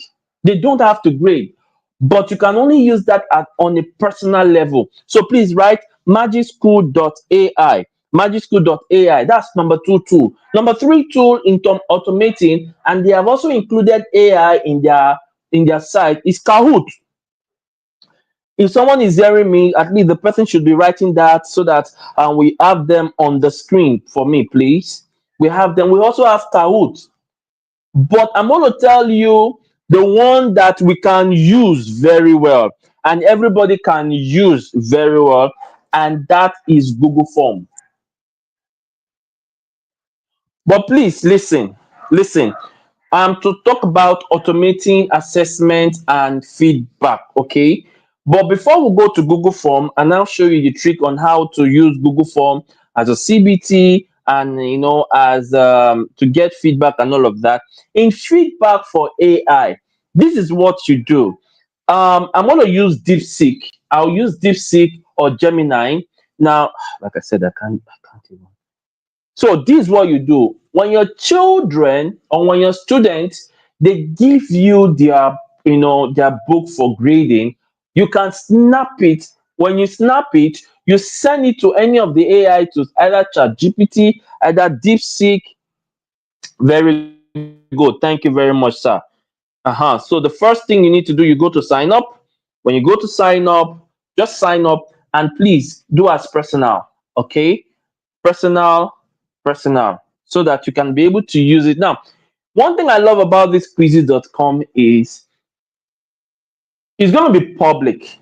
Okay, your assessment will be public, but it's going to have a code. Is the code you would have to now give to your own students. Anyone that has that code would actually take your assessment.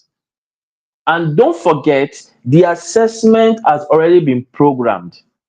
So they take it instantly, they get their scores, and they get the feedback because it has already been automated. And if you are very good, I can see Godwin on the call.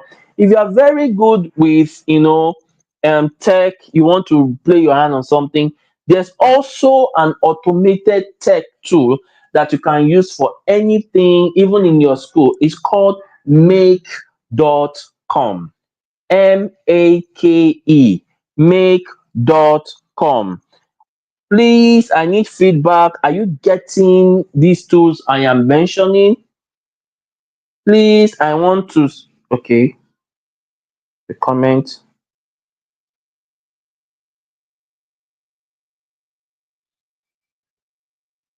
Thank you. Kahoot, very good. Kahoot is Kahoot.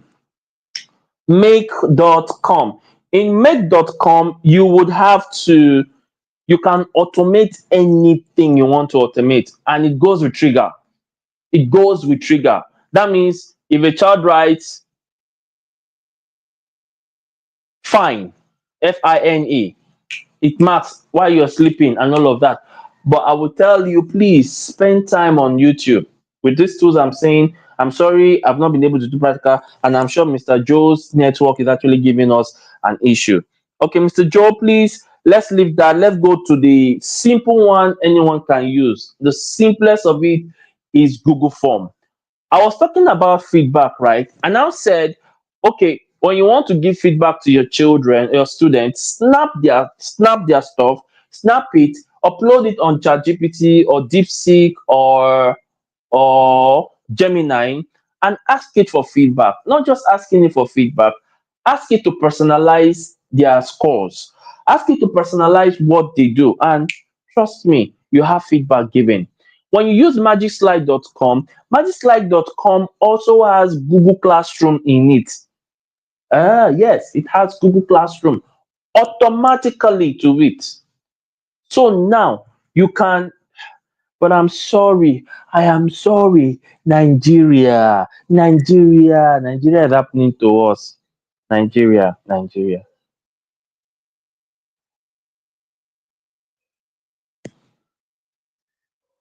Please, I just read someone says that my network is breaking. Please, I need you to confirm that. If you can hear me, please let me know.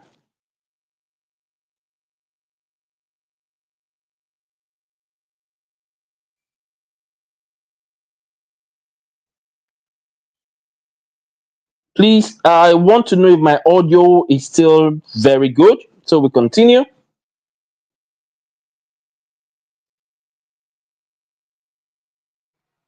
I think it's better now. Okay, thank you very much. Okay, I don't know how many tools have I named. Okay, I talked about quizzes. I've talked about make.com. I've talked about magicschool.ai. Now, this magicschool.ai is for every educator. It's not for content generation. It's not for social media managers. It's not for community, for specifically for educators.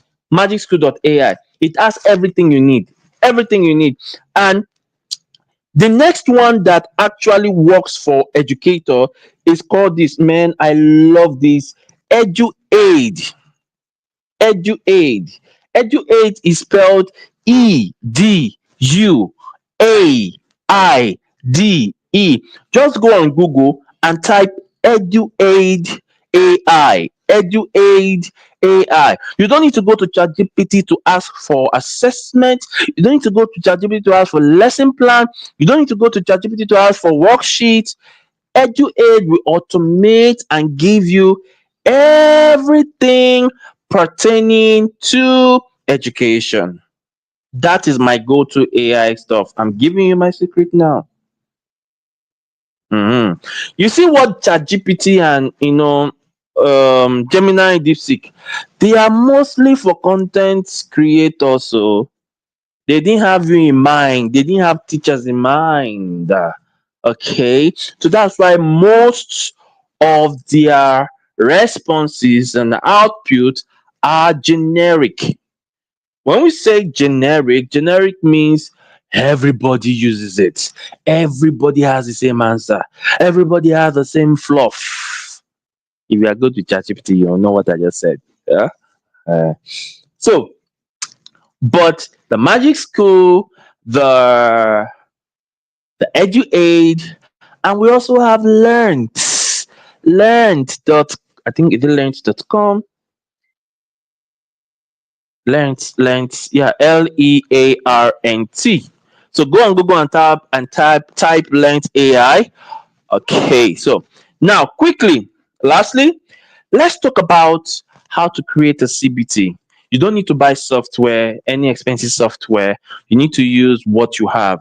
So quickly, you go to your Google, your browser, and you type docs. You type docs dot google.com. Docs, that's docs .google.com. docs.google.com. Or you go to Google just like what Mr. Joe has on his browser, type Google Forms, then you sign in. When you sign in, the first thing you do, please don't start giving your questions and answer. Go to your settings.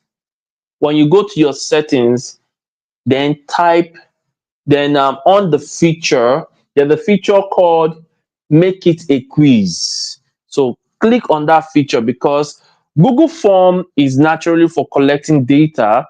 Okay, now because of education and for people like us, because my school has Google Workspace for education. So please, if you're a school owner here and you want to make your school has Google for Workspace education, which is for school and is highly subsidized, you can contact me. So you're gonna have what we'll call customized email for everybody in your school on a real time. You have all almost for free. Okay, so reach out to me. Now what I'm trying to say is, for schools, because they use Google's form for CBT for school, so that's why they make a quiz. And this is what they do. When you say make a quiz, you also have another feature that says that you can scramble the question. That means someone that is sitting with Joseph, if I am sitting with Joseph's number one question will not be my number one question. Do you understand? So children will not even have the what do we call it, the that zeal or an audience to copy one another. That's number one, and that's why Google also brought in what we call the Google Chromebook. For the Google Chromebook, there is automation on Google Chromebook. So when children or students are actually using Google Chromebook, there's an AI feature that won't allow them or get them to, while they are working with their Google Forms, CBT form, they cannot leave that tab, that site. They cannot leave what they are doing to go to another site. And if they say anything, the voice, the audio is being recorded, as well as their blinking of the eyes or turning of the eyes also recorded. Now, these are security that Google has actually implemented because of education. Do you understand? Now we are talking about, and everyone here is a teacher and educator. So please, if you are using AI for education, use personalized AI that is personalized specially for educators. Specialized, please. With these tools I've mentioned, has anyone registered? Have you registered in any one of them? And have you seen their interface? And please tell me what you notice about them and ask your question. I will be here to answer them. Thank you very much. Don't mind my executive assistant to my Mr. Joe that I said you should be able to navigate. Yeah. But please ask your question. Ask a question. I will answer you. Ask a question. Guys, let's show Mr. Tom some love, please. Let us see what you can do in the comment section. I appreciate And this. sorry, please, sorry to interrupt you, sir. If you're not following me, follow me, because I'm sorry. This is unlike me. I normally my laptop, I would show everything. I'm a practical person, but I'm sorry. But what I would do is, I think from tomorrow on Monday, all these things I've listed, we'll do that as content from my post, and I'm sure Mr. Joseph is going to share it to the group to be a sessional group. So I will do a step by step. I'm sorry. I'm so sorry. Please, so sorry for not showing you my screen and all of that. It's unlike me. I'm so sorry, please. Wow. Please, let us show Mr. Tom some love. Show him some love. Show him some love, whether you've registered or not. Thank you, Mr. Tom. Thank you, our education influencer, our big brother. We are so happy. I mean, we are. If anybody's not excited, I am. My heart is red. Yes. So thank you very much, sir, for doing this with us. We really, really appreciate this from the depth of our hearts. Please, if you are not following Mr. Tom, go to Facebook. In short, I'll copy his handle and drop there. Follow him. I said it when I was making a post. Mr. Tom's timeline is, there are bunches of courses because he's always very busy. So you go there, you learn. This man is an everyday inspiration. I tell you. So when people are saying, teaching is, there's no money in teaching. I know a particular teacher. I want to say this. Sorry, Mr. Tom. I know a particular teacher who's super talented, very good, great guy. He has an incredible record. But that guy is not earning enough. And I'm sad. I've tried to beg him. I've messaged him to even join the WhatsApp group to come and see possibilities. Because his talent is never and will never be enough.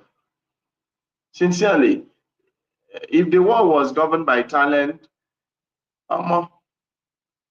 we wouldn't have so many people. So thank you, Mr. Tom, for doing this with us. We would share any resources from Mr. Tom and bring it in here.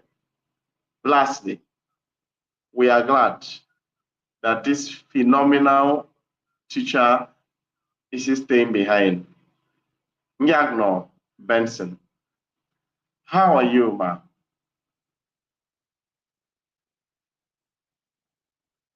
Hello.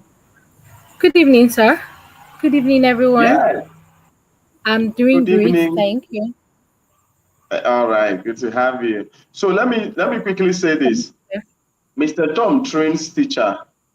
I will reach out to him, and if you're on this call, I'll reach out to him and see how I can negotiate with him. I know that his training costs like 25,000 or so or more than, but because you're on this call, I'll see how I can negotiate for people that are in our WhatsApp group and our community. I'll see how I can negotiate with him and then share something with us. Please, if you want to earn more, you must begin to pay more. Do not feel when it is time to charge, or maybe when it's only to pay for value. When it is time to pay for a value, you begin to say, oh, that money is too much. Please, you are as rich as how you become. Thank you very much, Mr. Sam. Okay, so let's quickly listen to our phenomenal Nyagno Benson.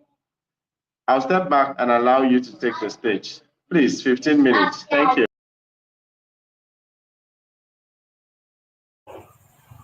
Okay. Good evening, everyone. Thank you so much, Mr. Joseph. I'm really grateful for this opportunity. I hope you can hear me clearly and everyone can hear me clearly too.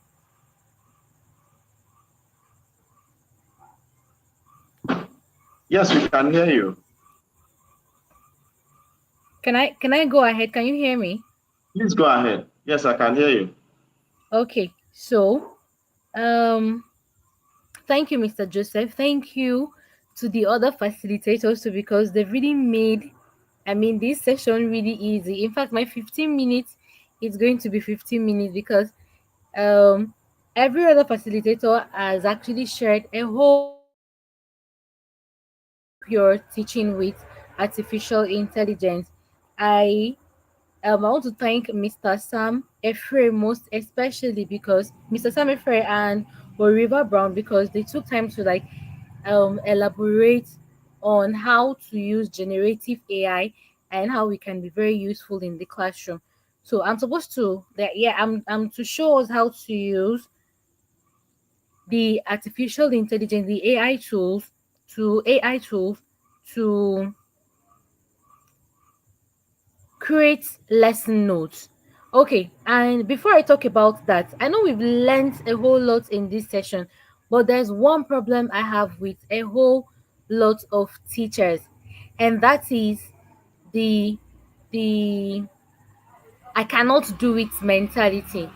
I've had a lot of conversation with a whole lot of teachers, and it is really, really pathetic that most of us still prefers the crude way of doing things.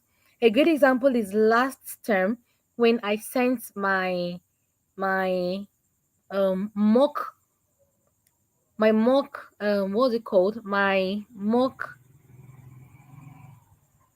like my answers, yeah, what's it called, marking scheme. Yeah, I sent my marking scheme to a particular teacher, and he was complaining that I was supposed to like write it out, and I'm like, no, I don't have to sit down to write out the answers to 100 questions or 50 or 60 questions when I can just send it to you via your mail, or I can just share my screen with you. I can just make it easy for you.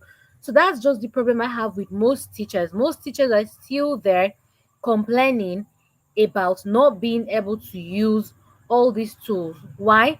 Because we do not want to explore.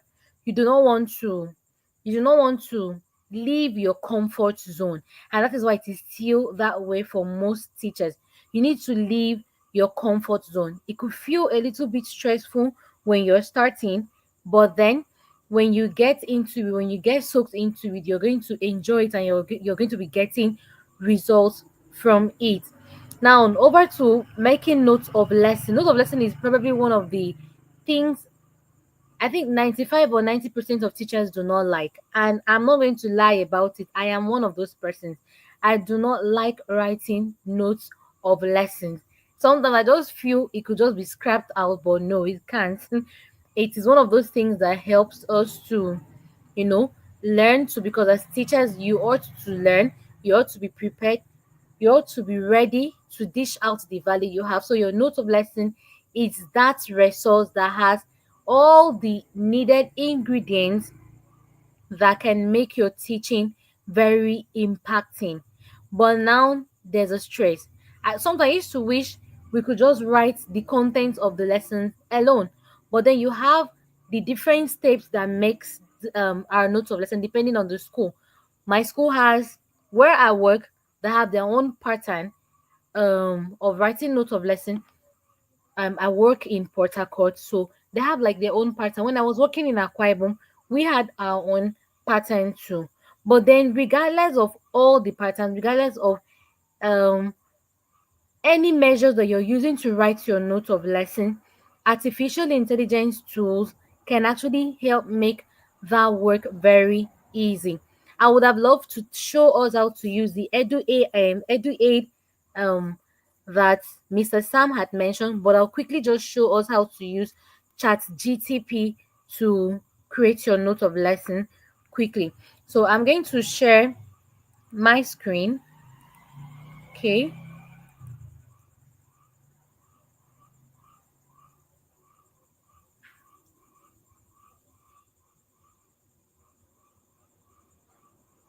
Okay, can we see can you see my screen?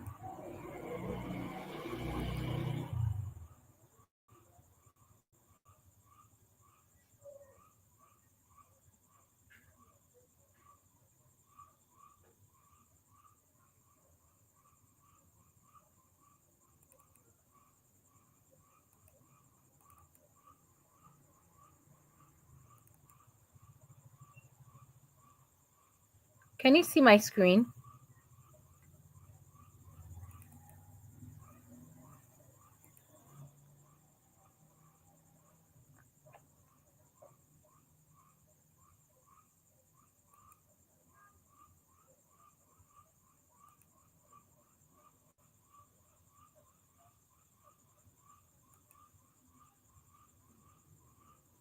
Can anyone hear me? It seems I'm not hearing any of us anymore.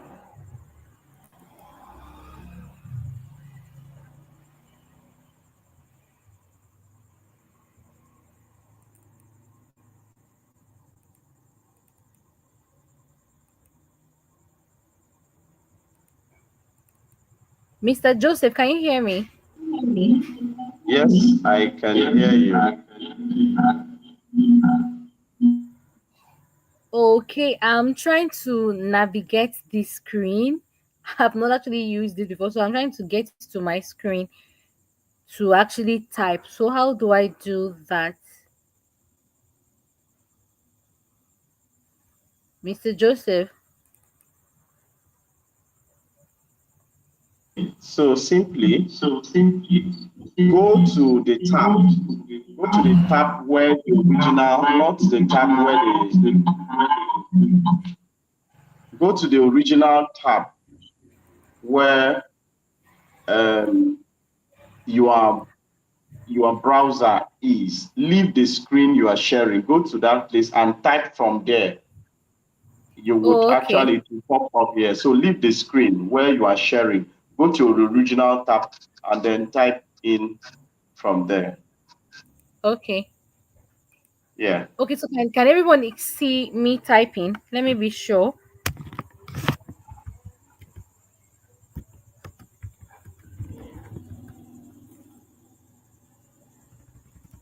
Can you see what I'm typing? Not really.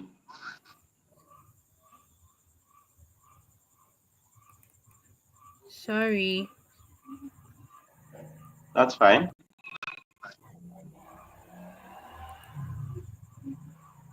So you have tab on your laptop, the one that is you're sharing, and then the one that you are not sharing. So just go to that tab where you are not sharing, where your original thing. Okay, let me bring you back on. Okay, can you see it now? It's loading. Yes, I can see your screen now. Okay. All right. So, um, Miss Oliver Brown actually took time to take us through how to prompt your AI to work for you. Because one of the things you need to know as an educator is understanding how to prompt your AI to actually work for you. I'm not going to take us through the step anymore because she had already done that.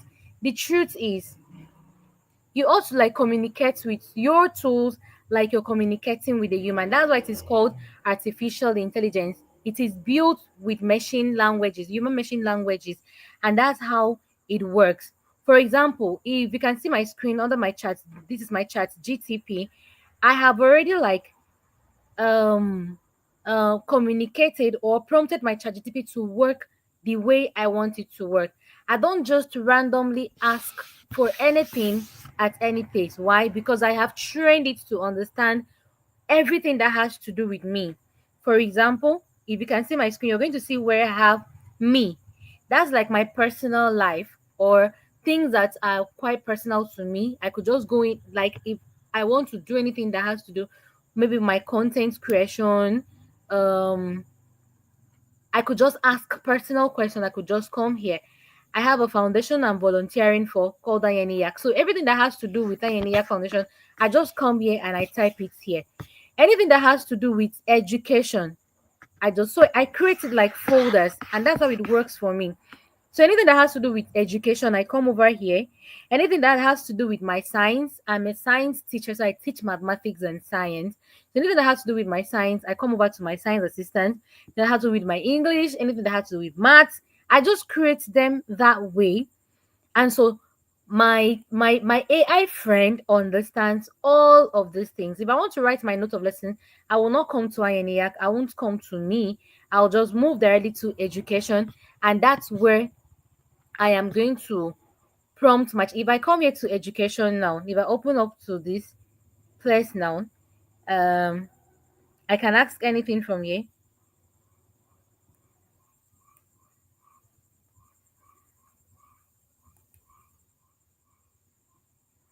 I hope you can still see my screen. Okay, so let me just go back. All right, so I was trying to show my education screen.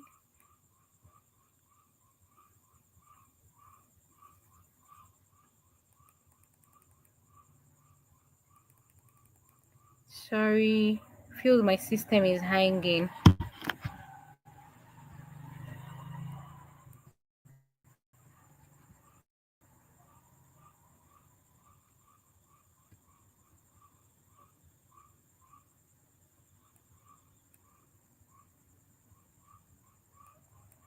Oh, so sorry. Can you still hear me? Yes, I can hear you. Okay, I don't know. I think my system is hanging. Okay, it's responding now. Oh, Okay. we can see your screen. We can see your screen. Okay. Thank you. Okay, so this is under education. So anything that has to do with education, I just come here and I work with it. You can see, I think you're seeing some codes and some symbols and signs, questions, and all of that. Okay. So now how does this work? How do you create your note of lesson? Now let's say we're creating a note of lesson for, let me not use mathematics. I'm fond of using mathematics. So let's say we're working, we want to create note of lesson for social studies. Okay, so how do I go about that? Remember what Oliver Brown had already taught us. So I'm going to work based on what she had already done because that makes it quite easy for us. So now let's do this together. Now I'm going to write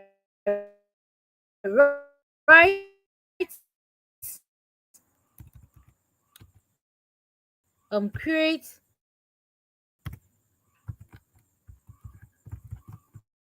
detailed for very detailed. You have to be very, very detailed. Whatever you want. Oh my goodness, my system is hanging. Sorry.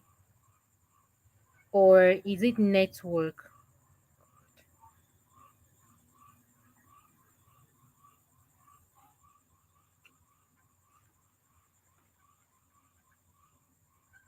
So sorry.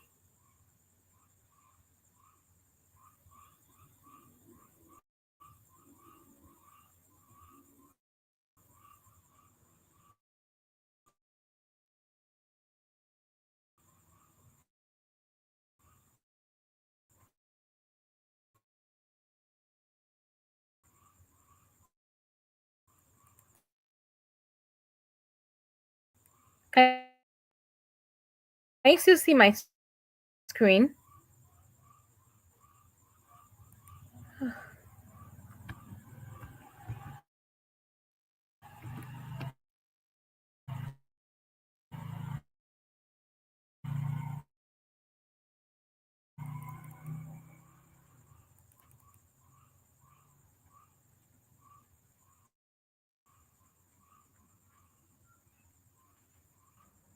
Mr. Joseph, can you still hear me?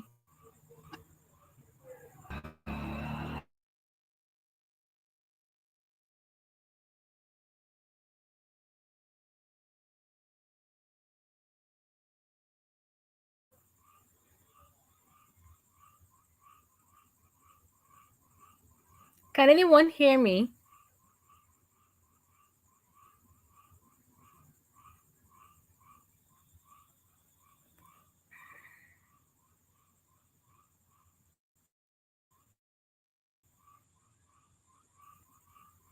Please, I need to know if anyone is hearing me. Mr. Joseph, can you hear me?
Can you hear me, Mr. Joseph?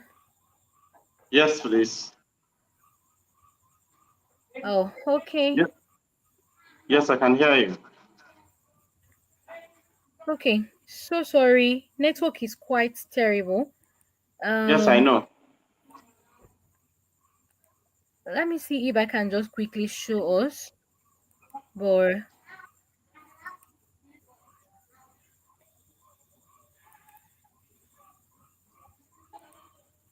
okay, can you see my screen?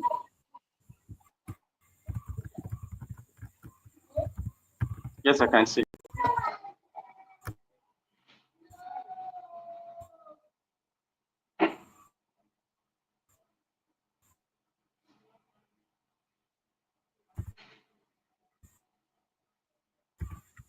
Are you there?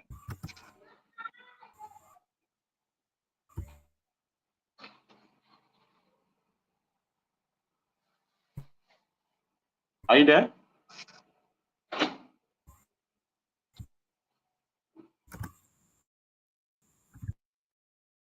Okay, so create a little note of lesson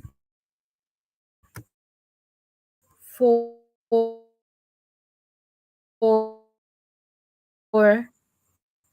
one, a detailed notes of. Okay, let me just summarize because network is not helping at all. I don't even know if you can hear me. I'm struggling to hear you. So I'm thinking you may want to summarize and then do something, record a session, and then send to us. Is that what you can try? Okay, that's better Mm. because I So don't we know can just what's relax happening. Network because is really we'll terrible. spend So I'm going over to record. Yes. because we spend over 3 hours here. So some people should actually retire. So I'm thinking you could just record a screen in your free time, and then you could upload it to your YouTube channel, and then you now send the link to us. I'll share it in the WhatsApp community. So I think that would be much more better, because for us, the essence of this session is the practical part of it. In short, most of the areas that we have rushed, I will ensure that I bring the resource persons back on different days. Yes, because the goal of this program is to ensure that we are able to take charge. We want to move from that area, from the place of oblivion to a place of authority, where we take charge of what we could do with the tools we have in our hands. So please, you may want to summarize. Okay, so I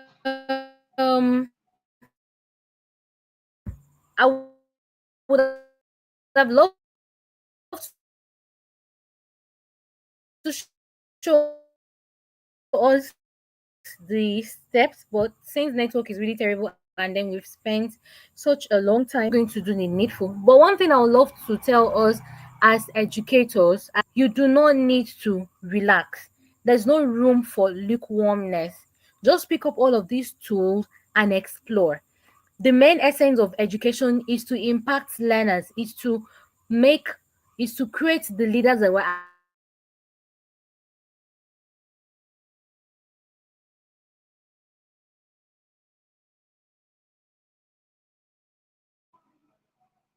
Hello, Miss Nyagno. Can you hear me?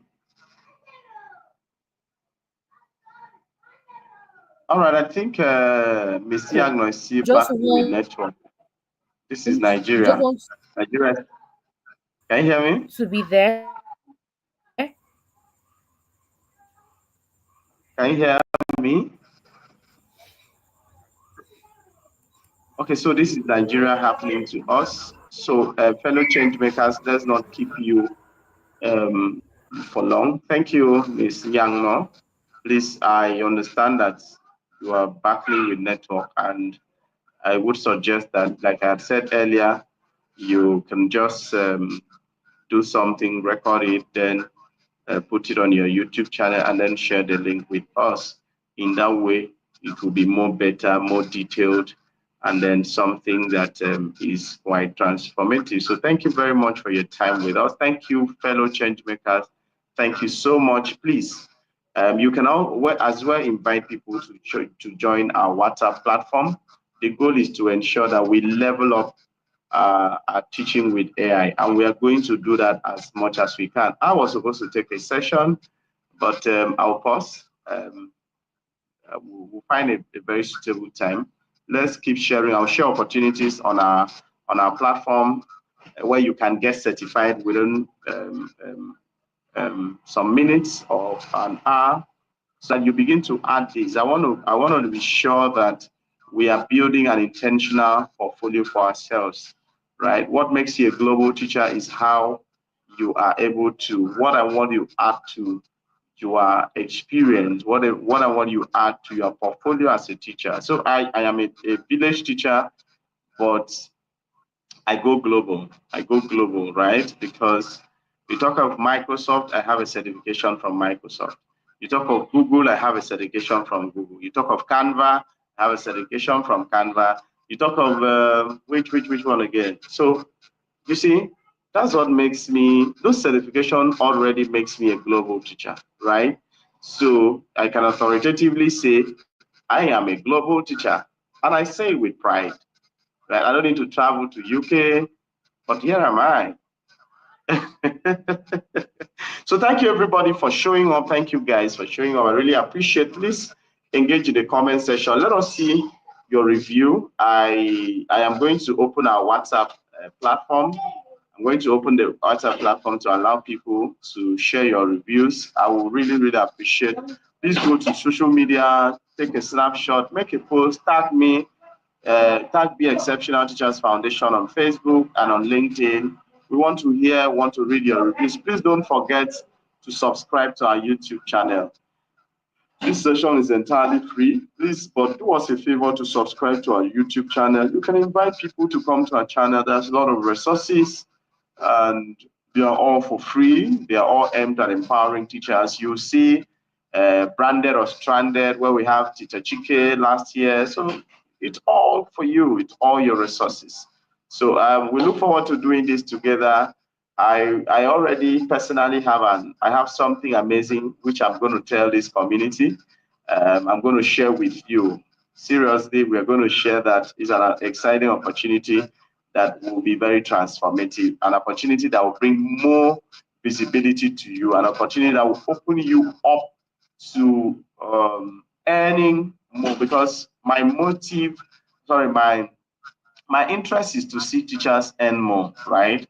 If you ask me, I wear not just the crown of a teacher, I wear the crown of a solutionist, I wear the crown of a strategist, and I also wear the crown of a thought leader.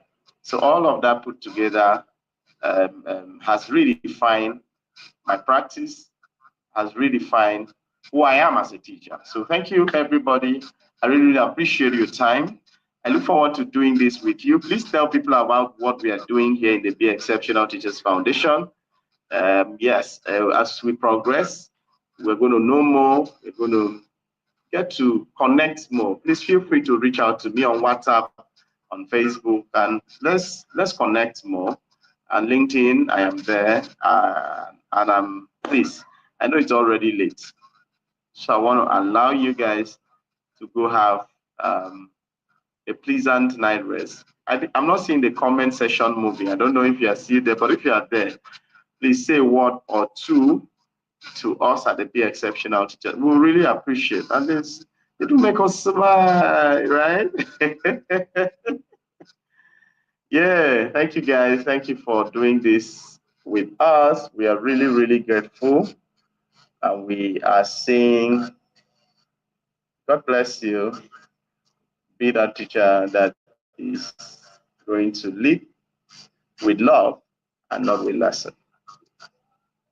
Bye-bye.